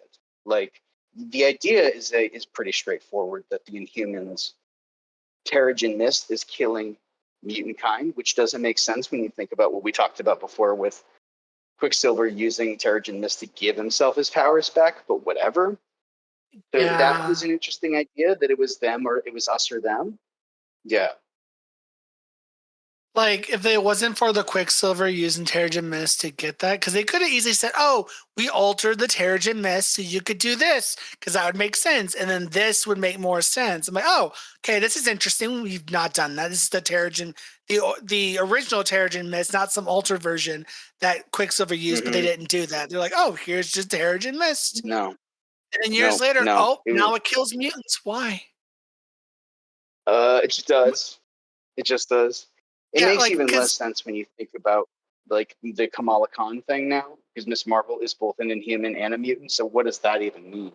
Well, that kind of makes sense in a sense, because the Terrigen Mist got to her before the mutant gene activated. Oh, you're right. They did say that, didn't they? So she became an Inhuman before she ever became a mutant, technically. So the fact that they brought her back and her X gene activated, they don't know where her powers are, though. Which is going to be interesting for those of you listening. It's going to be interesting to see what her power or her mutant powers are going to be. I'm sure it has something to do with the MCU version of her powers. It would be kind of cool combination of the two, but still. But yeah, that's how they explain that, is that she became an Inhuman before her X gene never activated. Right. But the dumbest thing about it is the revelation that the thing that everybody thought Cyclops did that was so bad, which was not done by him at all. It was done by Emma Frost, with everybody being fooled psychically into thinking that Cyclops had did it, because Cyclops had already died of Mpox prior to this, and she turned him into a martyr. Yeah. This is the most un-Emma Emma I was going to say thank you. I love Emma Frost. Same. It's really, she's so amazing. I mean, I did not like her until Morrison completely changed her in a lot of ways. Like, I think her core character stays the same, with her being this, like, I will do whatever is necessary type crazy character, but they gave her more nuance and bringing her into the fold was great.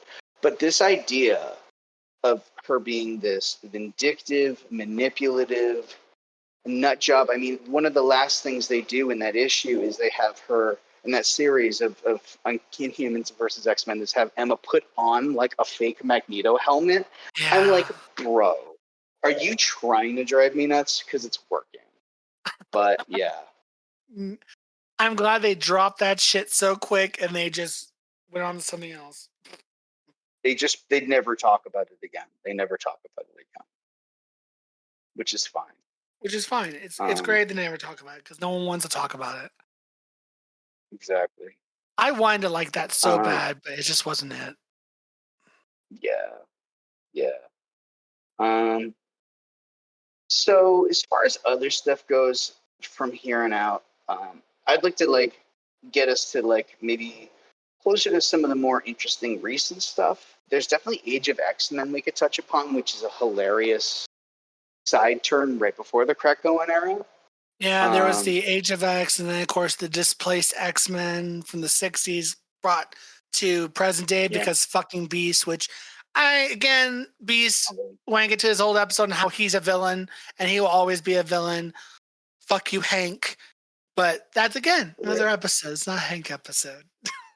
Yeah. I mean, I can get into that forever about honestly, I just don't really grasp where he is now. I accept that this is who he is, and that's kind of my same feeling for Magneto. Oh, I want to touch about this before. We talked about Magneto Testament, which was this origin book where they made it so a couple of things. One, his powers never activated when he was in the camp at all, and not even in the book. It is very similar. It's mostly a survival story. His daughter does die in a fire, and he's unable to protect her or rescue her, but his powers never kind of come into play. He doesn't save anybody. He's a lot more a victim, really. And it makes sense when you look at this that he was calling himself Max Eisenhart and then later reinvented himself as Eric Lengier, that he would keep the story the same in the most important parts, but maybe leave out the things that might appear to be weakness. Do you know what I mean? Things that I didn't have my powers, I couldn't stop them, or it didn't kill them. And so I think that that's part of why they did it that way. I did not like Testament, though, because I liked where he was. So it took me a while to just be like, okay, his name is Max, and this is what he really did. But yeah, it was what it was.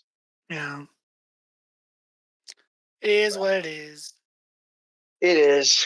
Yeah, Age of X-Men, I was going to say, is funny, and I'll try to make this concise. But basically, Nate Gray, X-Man, uses something called like the Life Seed, and also I think a combination of his and Legion's powers to rewrite the whole world to kind of be similar to House of M. The world is ruled by mutants. Mutants are everywhere. Most people are mutants. But it's got weird twists. And the weirdest one is that this is a sexless society based on cloning. So the X-Men, who I would say are probably the horniest superhero team ever, don't have sex. And that, of course, works out in such a way that they do anyway. Right?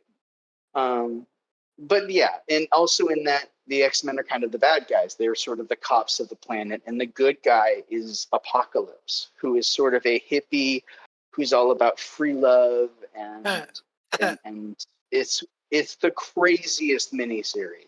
I love hippie Apocalypse, though. Serves. Do you? He ate. So wild.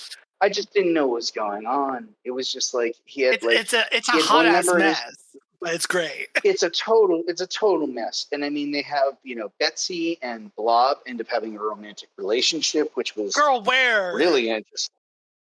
No, I mean, she's changed her mind so since, bad. She's changed her mind since, that's for sure, Yeah. So, but yeah, it all runs out the way you think it would. People realize it's not the right world, and then it gets reset, and everything goes back to normal. And then from there we get to Hoxpox, which to me is really when everything starts to get exciting. So. It's so good how Magneto is to Xavier like Emma is to both of them. Between those three, it's chef's kiss. Hickman. Yes. You're listening to this. Totally. I know you're not listening to this, but if you're listening to this, John, I want to kiss your feet. Oh my God, just so good. Just let me know if you ever need anything, John. Just one ask and I'll be there, bro. You got it. Period. And his white outfit, so good. It's so good. It's so good. And yeah, so would you like to cover some of the Krakoan stuff, or should I just go? As far as what it means in the founding.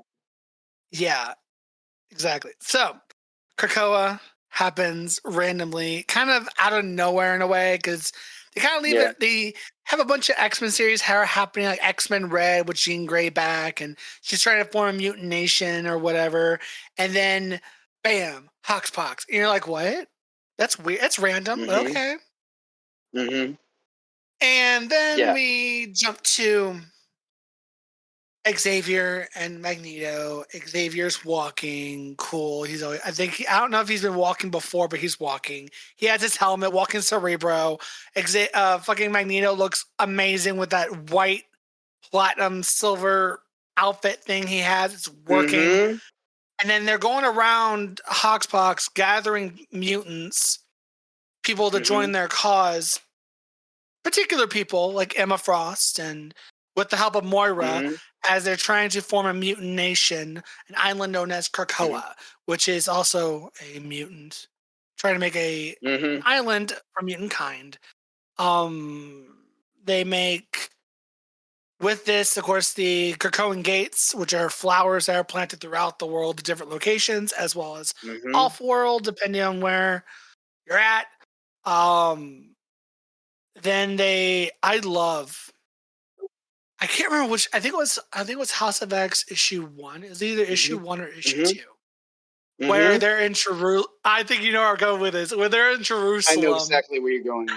Yep. Do you want to handle this one? Yeah. I feel like this is right up your alley. I got this. So as explained, right, basically the mutants have now decided to make their own mutant nation of Krakoa. But part of doing Krakoa and making Krakoa work was to get recognition. And so they had medicines for humanity, 3 of them, 1 for the mind, 1 to extend your life, and then I'm trying to remember what the other one is. But 3 medicines, and any nation of humanity could have them as long as they give them recognition of the island of Krakoa, and to also give amnesty to all mutants. And so they tell them this matter of fact. This is not a conversation. This is a deal. It's a yes or no. And Xavier basically broadcasts this to the minds of humanity all at once, which is a super huge move. And Magneto is the ambassador to this first conversation.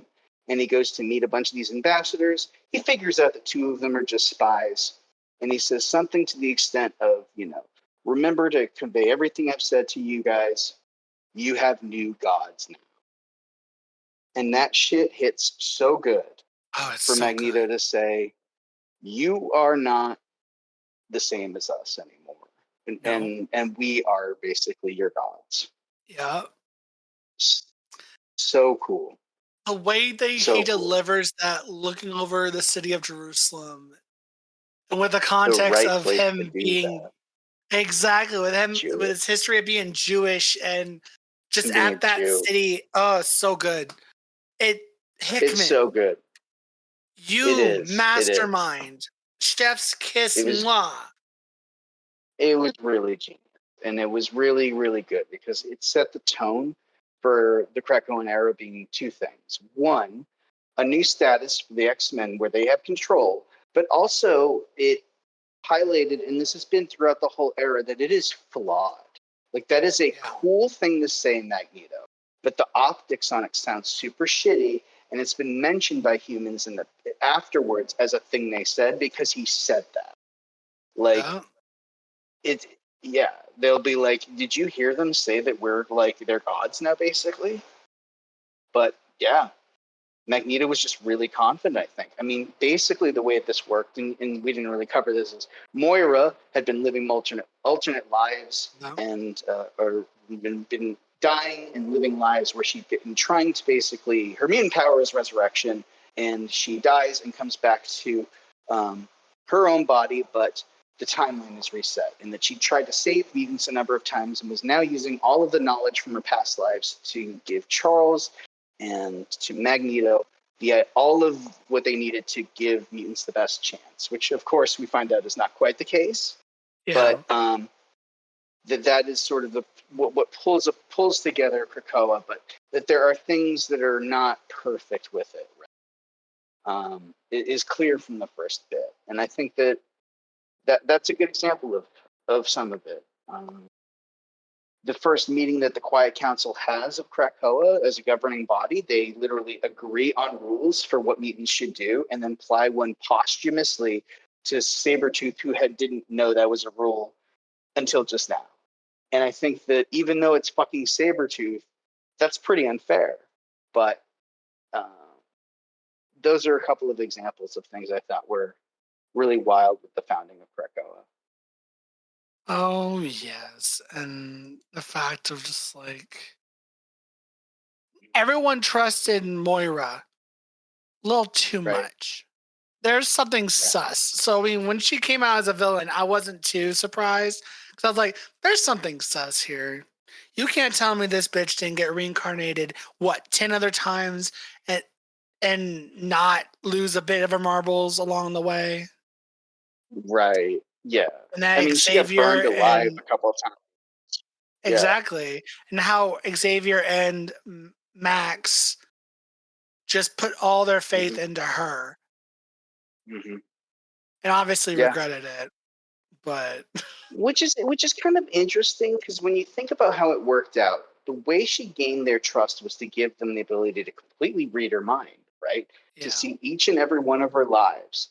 And then at the end of Inferno, which is the last Hickman run, you yeah, find out that she had ulterior motives the whole time that she hid. How? How did she do that? They don't really explain it, I don't think. But I don't think they yeah. did either. Yeah, So, but yeah, so this is to me kind of when I felt super validated. My PowerPoint presentation called "Magneto is Right" proved me right, and I felt super good about myself. Seeing Magneto on the Quiet Council and a ruling member of the X-Men like that, was just really cool. And yeah, the book split up from there, and then I think not long after that we did have Ten of Swords as an event. yep, yep. I know how I feel about Ten of Swords. I'd like to know how you feel about it. I love Tennis Swords.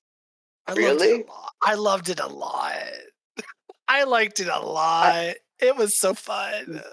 yeah. What's interesting about Ten of Swords for me is this: is I'm reading it issue to issue because it jumps from book to book, writer to writer. It feels very disjointed.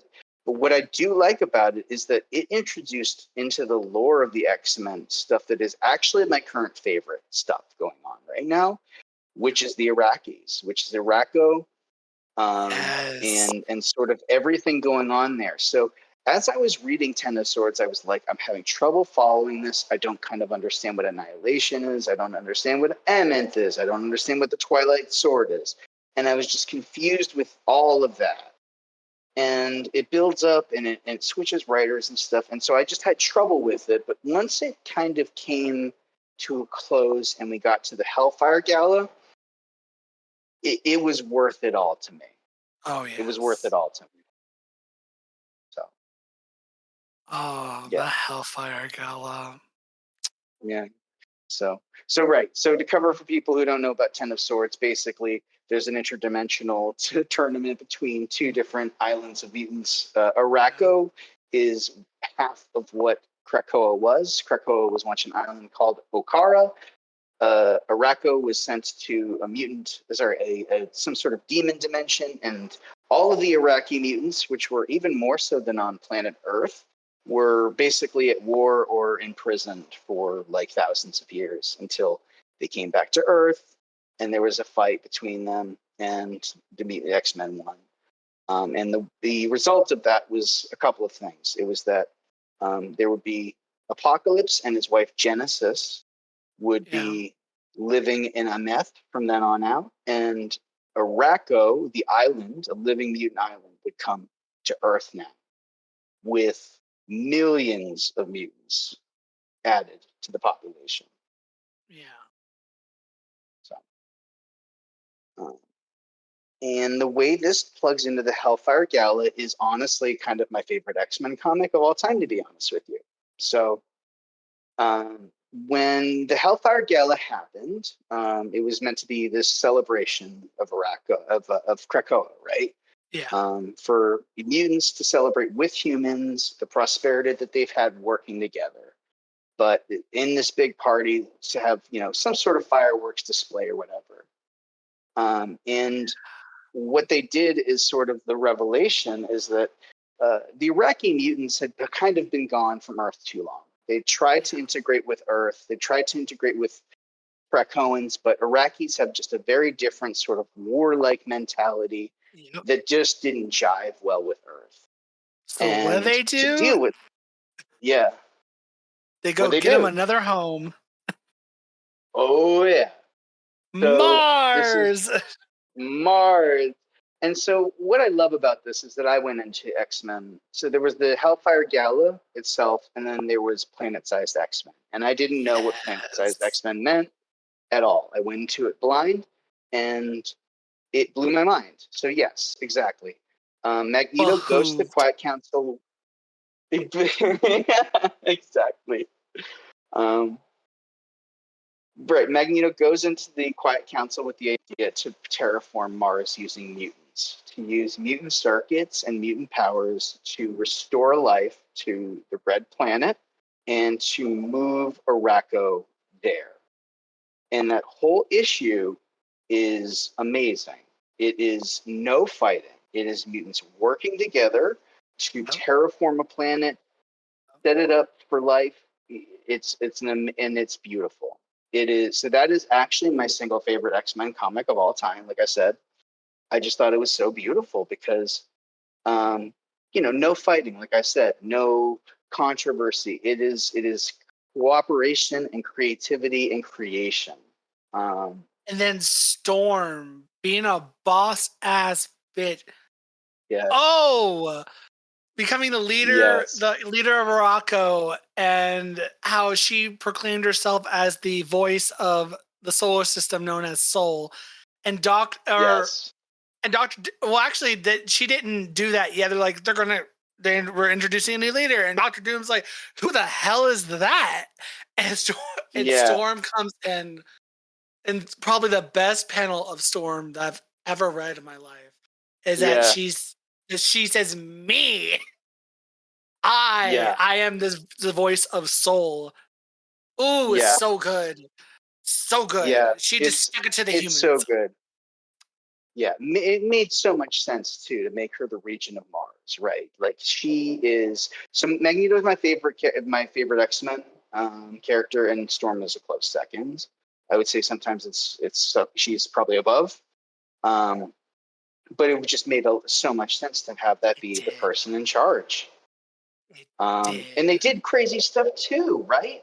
So if you follow that book after that and read Sword, they make Mysterium, which is a mutant, a metal that is only able to be attained through mutant circuitry, through mutants working together. Yeah. They basically pull it through the place the Phoenix comes from, right? Yeah. Like the other dimension or whatever it is. The And white then hot they room. use that. That's right, the white hot room. That's it. And then the mutants then use the Mysterium as a way of getting recognition for Arakko being the capital of the Sol system in a little bit of a similar way to what they did with the medicines. They give the money away to the alien civilizations that recognize them. And that's so cool. And Mysterium's come into play in other places too. It has unique properties, but it's also saved the universe a couple times too. So it's hard to say it's a bad thing, but man, making that planet, making it Planet Arakko was the coolest thing I think they could have done. It is, but it's also kind of oh God, looking back on that now, that might have been a bad choice on their part to make a planet for mutants.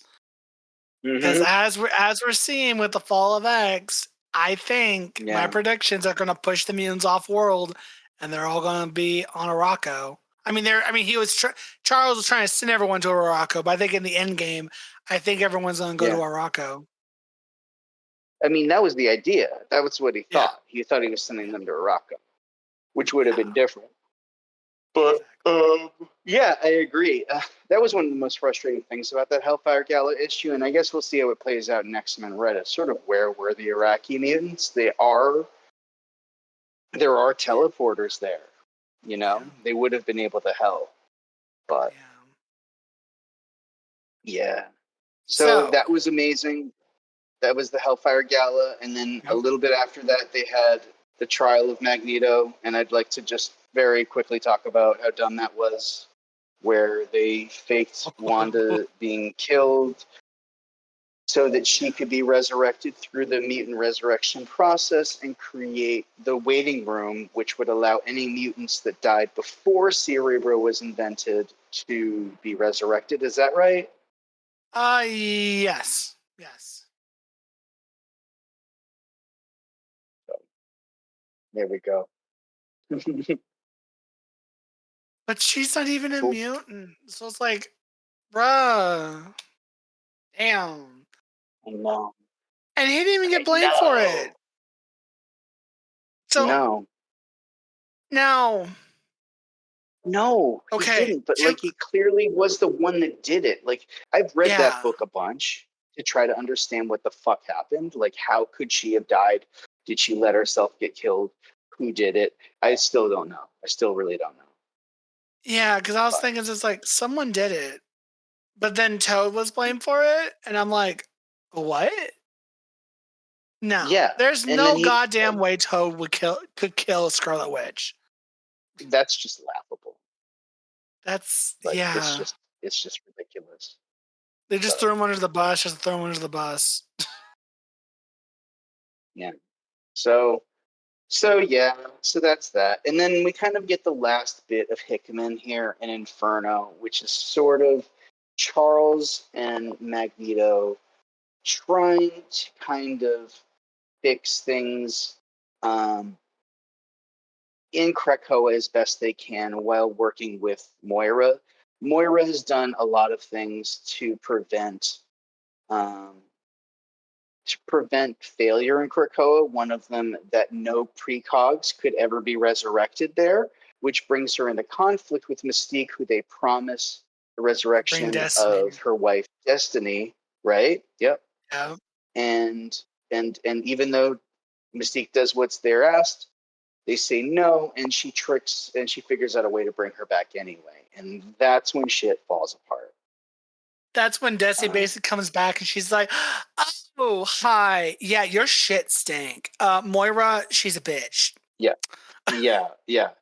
So it becomes clear that the reason that she didn't want to have precogs is that while Moira has been selling the idea of Krakoa as the last chance based on 7 lives of trying to save mutants, that she's combined all of the positive factors from them into this island where mutants will have the best chance ever to succeed, that in actuality, and this is my take, tell me if I'm wrong, that she was kind of giving mutants an island as a swan song, as sort of like a place that they could be together and be happy before inevitably being eradicated.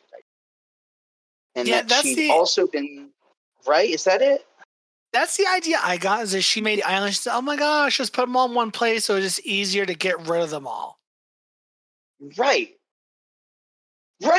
And honestly, that also works out not that super badly later, but that's, I think, basically what it boiled down to.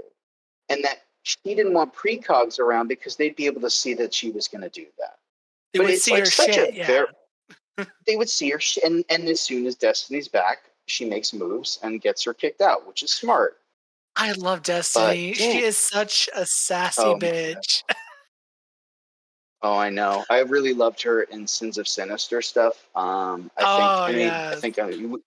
sure we feel the same way about Immortal X-Men. I just think they're the best.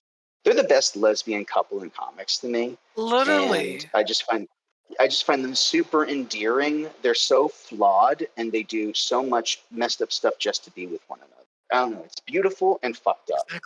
Exactly. Yeah. So yes, at this point, now precogs are there, and Charles realizes that he's losing control of the situation and tries to bring Emma onto their side. So Magneto and Charles bring Emma in and try to explain the situation and try to get them on our side. Emma hears everything and says, well, thank you for telling me all that, but fuck both of you, and I'm telling everybody. And I thought that was great. It's very Emma, right? Like, very thank Emma. you for letting me know that.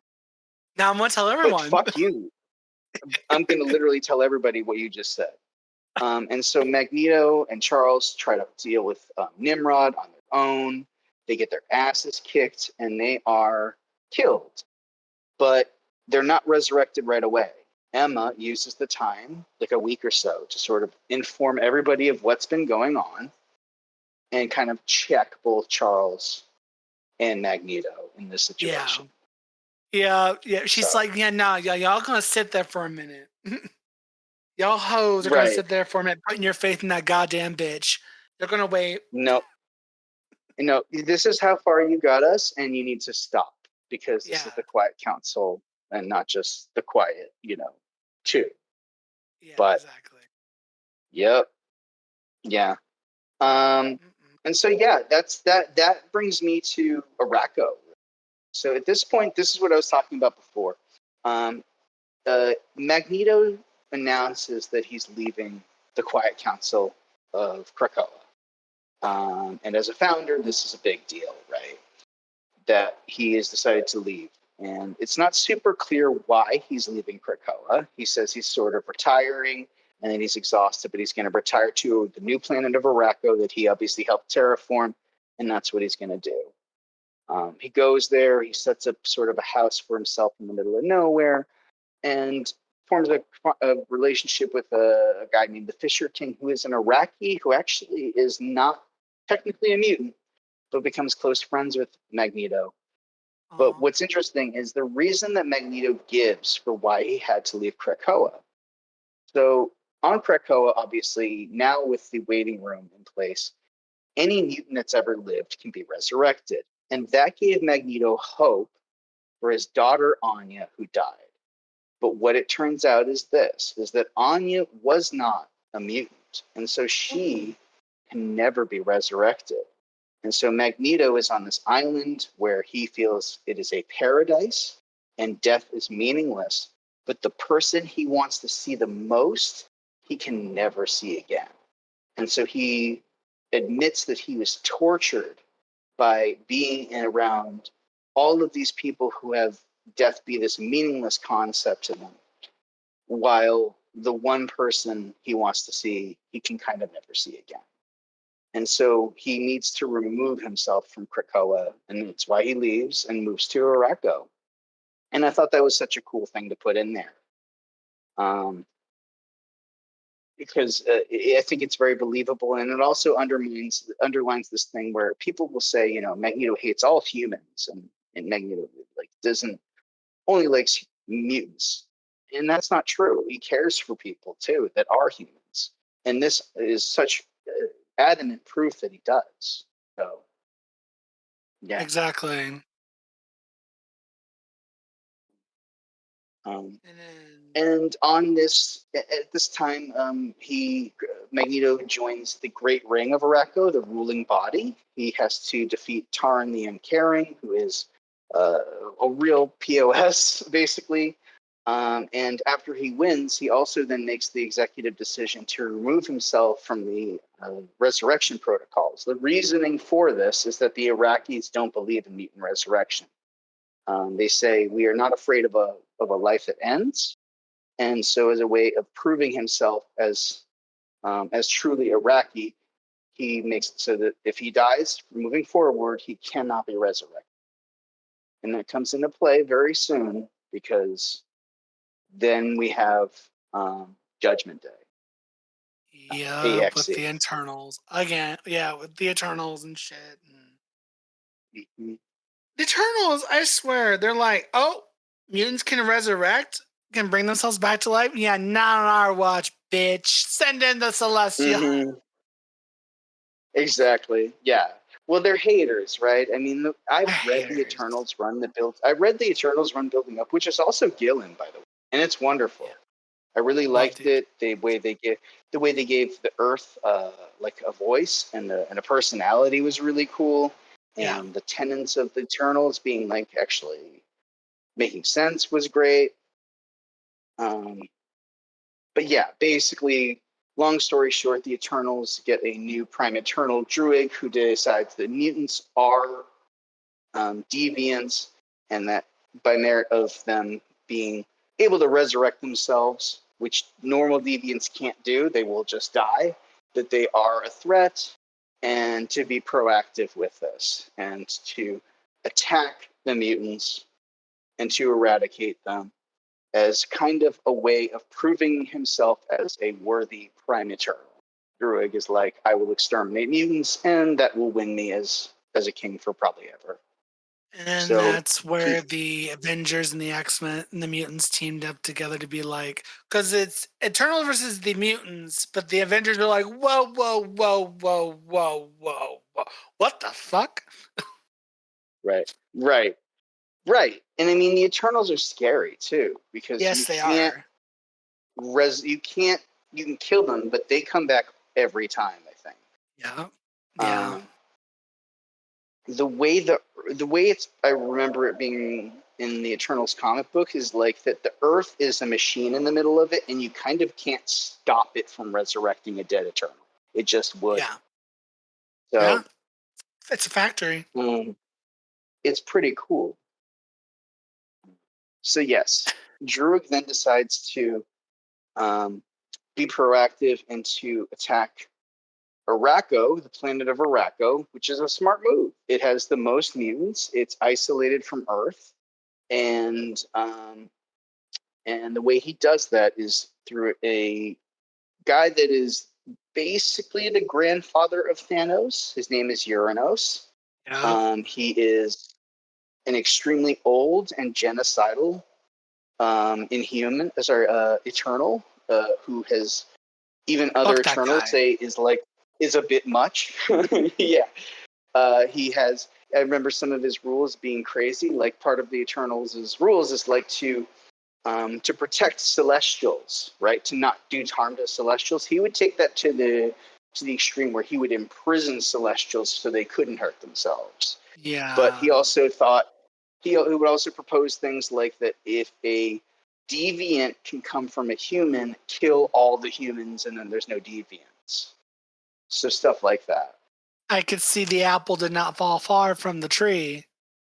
No. I saw Uncle No. goes. No, and it's interesting in the Eternals comic. It's called the Heretic, where he's introduced again. Uranos was an older character. They reintroduced him in this. Yeah. When Uranos meets Thanos, he says, "I heard that you killed half of the galaxy." He says, and he says something to the extent of, "Are you afraid of committing to things or something?" Oh, Like he basically accuses Thanos of not finishing the job as the god first thing he damn. says. God damn. So cool. Roasted. So crazy. So that really sets the stage for how much of a hardcore guy Uranos is. Uranos also has an arsenal of weapons that he created thousands of years ago from celestial tech, and he is released on the planet Araco by Druig for 1 hour. And in 1 hour, Uranos kills like 80% of the Iraqi population. He rips out Magneto's heart. He kind of raises the whole planet. Storm is not there, which is really frustrating and confusing and not very well explained. Yeah. But that is sort of what goes on.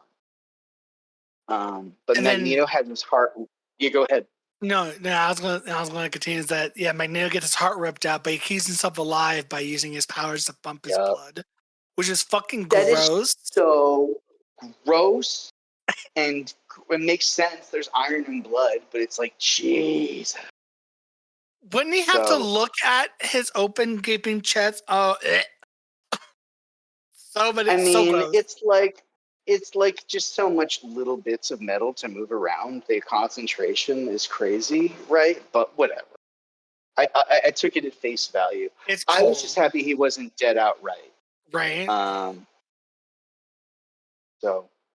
So yeah, and then from there, Magneto is now basically got like an hour and a half to live. So he powers himself up by working with Storm. It's interesting because it involves a bit of lore where Storm tried to use her powers on Magneto like way long ago, and Magneto used her electricity to enhance his own magneticism. So this time they used it intentionally in tandem, like a mutant circuit, to take down Uranos. They can't really kill him, but they capture him.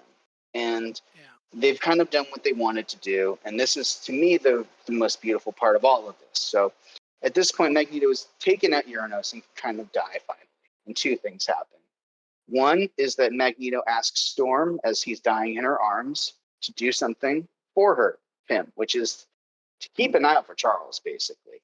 Yeah. He says that Charles is a good man, but you have to watch out for good men, because what won't they do to prove how good they are? Yeah. And that ultimately truly plays out. It most certainly does. Yeah. But the second thing that's really touching here is that as this is going on in Acts, there's a thing where a bunch of the superheroes create basically their own celestial who judges everybody on the planet, the progenitor, and he will appear to you, and you might not know you're being judged. You might know you're being judged, but he'll give you a thumbs up or a thumbs down, and he might show up as somebody alive, somebody dead. He might whatever, but as Magneto is laying dying in Storm's arms, he sees that the progenitor is taking the form of Anya, his dead human daughter, that he never thought he would see again. That's and fucked. It's crazy, crazy trippy. So as Magneto's dying, he's like half not sure if he's seeing the right thing or not. But he's like, I see Anya. Do you see her, Storm? And Storm doesn't even look. She just says, I do. But he sees Anya for the last time, and the progenitor, being the progenitor, gives him a thumbs up, saying that he passes the test of being worth living for. But that's it. Magneto then dies, and that's it. And they never really give him a fucking funeral, which bothered me. Yeah, they didn't. It felt like a very definitive death. They talk about him a little bit in comics, but they never hammer in that he's gone. Yeah. So, which raises some flags, like, doesn't I'm pretty sure I'm 90% sure he's dead, because the only other person I could think of that would be able to bring him back or even be capable of doing such things would be Wanda. But Wanda's given no inclination that she has, or she's even thinking about doing that. So. or that. Well, I think it's what's interesting about it is this: it's that he made it clear that he didn't want to be, right? That's true. So anybody that does bring him back is going to have to find a justification for doing so. Yeah. But to assume he'll be gone forever is probably He's not very naive. Yeah, he'll come back. They'll bring him back at some point. Something's going to happen where they're going to be like, well, shit, now we're going to need Magneto. Max, you're going to have to come back, my guy. Mm-hmm. Yeah, and so they've teased little things where it's like, oh, is he back? No, it's Joseph. They just had something like that where it's Joseph. Yeah, it's not with the Scarlet Witch, the person that walked through her door was was what quote unquote what you thought was Magneto, and everyone's like, oh my god, is that Magneto? And I'm over here like, nah, that's Joseph. It was Joseph. He walked in looking for aid from Wanda. Exactly, totally. So I think it'll happen. I don't think it has to happen soon. I think for now, it feels right for him to be gone. It would just undo a lot of what they did there. So yeah. So yeah, I think we touched upon most of what I want to touch upon. The only two things I want to mention was like my favorite Uncanny X-Force issue with him, which I might have mentioned. Mm-hmm. So Uncanny X-Force, that was a Rick Remender issue. That was obviously X-Force as a wet works operation. They were covert. They were not to be known by most of the X-Men. Magneto finds out about them. They've been doing things like killing villains preemptively and stuff, and Magneto finds out. And instead of snitching, Magneto asks Wolverine for a favor. And that feels very confusing because it's Magneto. He'd never really need somebody else to do something. And they don't actually fully commit to what the exact thing that happens here is that caused Magneto to be so traumatized. But what it is this. Magneto discovers that one of the men who abused him in the camps is still alive and in Argentina. But that Magneto, because of his trauma, and to me, I think it's very clear. I think it's very clear that he was abused by this man in some sort of way. And that Magneto sort of lacks the drive or the will to kill this person himself. So he asks Wolverine to do it for him. And Wolverine initially does like what I just said. Why can't you do it? And he just never answers, but he just asks him please to do it. And that's all he needs to hear from Max is please do it. And Wolverine then spends the rest of the issue. He gets a samurai sword. He doesn't kill the guy with his claws. He finds him. The guy knows why he's being found and lets himself be killed by Wolverine. But it's a very, very interesting issue to me because it shows so much. I mean, it's dealing with abuse. It's dealing with trauma. It's dealing with Magneto's inner turmoil and playing it out in the backdrop of a normal X-Force kind of mission, but in a really adult, dark way, I thought. And so I just love that issue.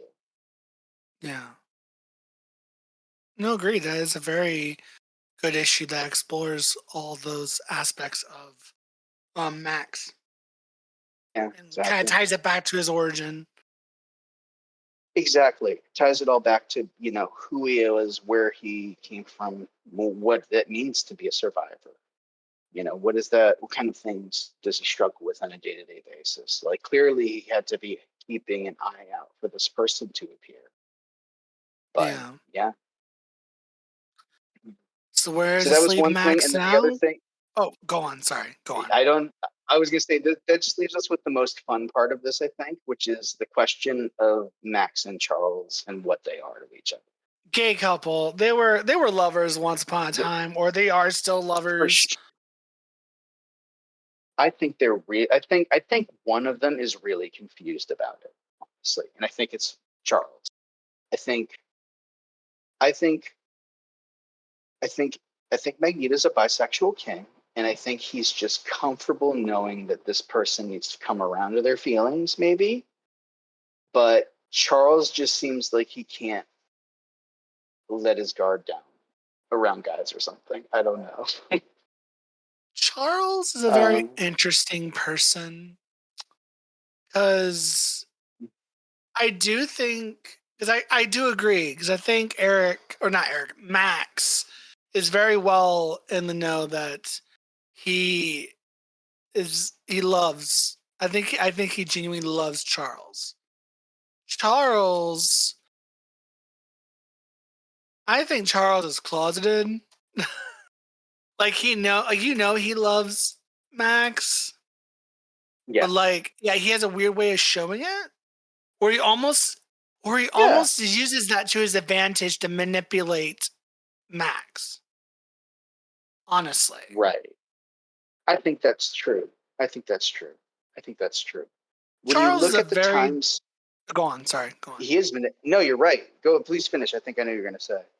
Charles is a terrible person at the end of the day. Let's be real. He has good intentions, but he's a shit person. Yes. Yeah. To me, Charles Xavier typifies the type of person who thinks they're a good person and will even say, "I'm a good person." No, you're that not. Shit is such a red fucking flag to me. You know what I mean? Yes, exactly. It just is. So, yeah. It could be even a little bit of like, homophobia in Charles or something. Like, it's cool for my students to do it, but I don't know about me. Charles is just problematic, dude. His whole thing where he is or was in love with Jean is not something I'll ever let go. Oh God, Stanley, why'd you write that? In that one little panel, and they never addressed that again. Thank God. Why did they ever do that? Why did they ever do Stanley? Why? There's just no reason to do that without making me upset. So, but yeah, but I'm wondering if at one point, in the same way that it took us a really long time to get Mystique and Destiny, not just on paper but in issue, being a partners. I would say that has only kind of really happened in Immortal. Beyond, there's been a little bit, but they haven't really made it feel right. I would like to see that. I want to see Juggernaut and Black Tom, and I want to see Charles and Xavier. Me too. That'd be funny.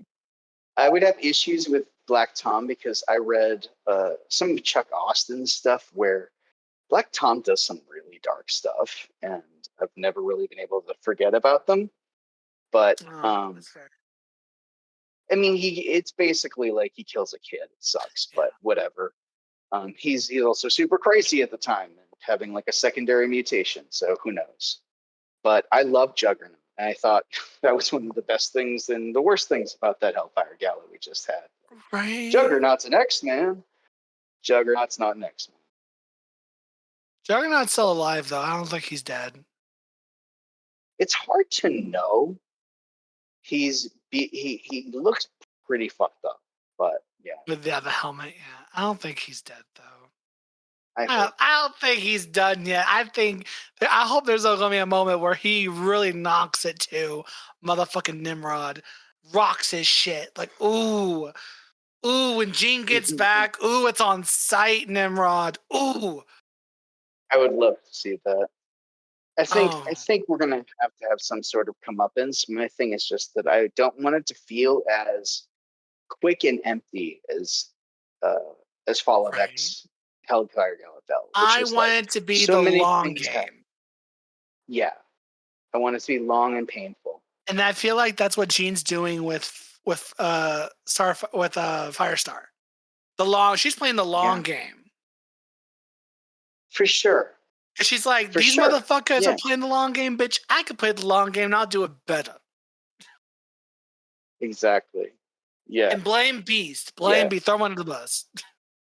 That I did appreciate, honestly. I want to get that on a shirt. I really blame do. Beast. Blame Beast. Maybe Beast was wrong. Oh God, no. Blame Beast. It's true. Blame Beast for everything. That monster's a villain. Blame him because everyone will believe it. Yeah. I think that there is opportunities for stuff to happen after this. It's just I get why people are so frustrated with it. It's just it was a dark, hard gala. And watching that many characters you like, destroyed is never going to be fun. So no, but this issue is so fucking good. Ugh. That's my thing, man. I feel really guilty, and I feel like I don't want people who are X-Men fans to think I'm insensitive or anything when I say I enjoyed that issue, but I did. I enjoyed Dark. It's not the end of them. They're going to come back. No, they will come back. It was just hard, I think. So yeah. No, I feel that. So on that note, I think this is a good place to end it for today's episode. Sounds great. Any final thoughts? You want to plug yourself in on anything you're doing or where to find you? Oh, yeah, sure. Anyway, so my name's CalebLyons. You can find me online by CalebLyons or also Cablestone, just Cable and then Stone on Instagram. As far as things I do, I'm a regular chatter on a X-Men live stream called More Mutants. That's on Tuesdays and Thursdays at 8:00. I recommend checking that out if you like X-Men stuff and if you are queer. It is a nice little environment for us. Other than that, this is kind of it for me. So thank you for having me on. This was really fun. I appreciate it. Of course, it's a pleasure. Awesome. Cool. And you are more than welcome to come back and choose another character if you like. I think that would be great. I think we've already identified a few potential candidates. So great. Awesome. Thank you so much. Of course. And thank you guys for listening to today's episode, and catch me next time as I have another guest. I just talk about another character. And I think the next one, don't quote me on this, listeners, but I think the next one's going to be Emma Frost, actually. Ooh. Yeah, I think the next one's Emma. Yeah. Or it's either next one's going to be Emma or it's going to be the one after that. But Emma's coming up. So look forward to that. Nice.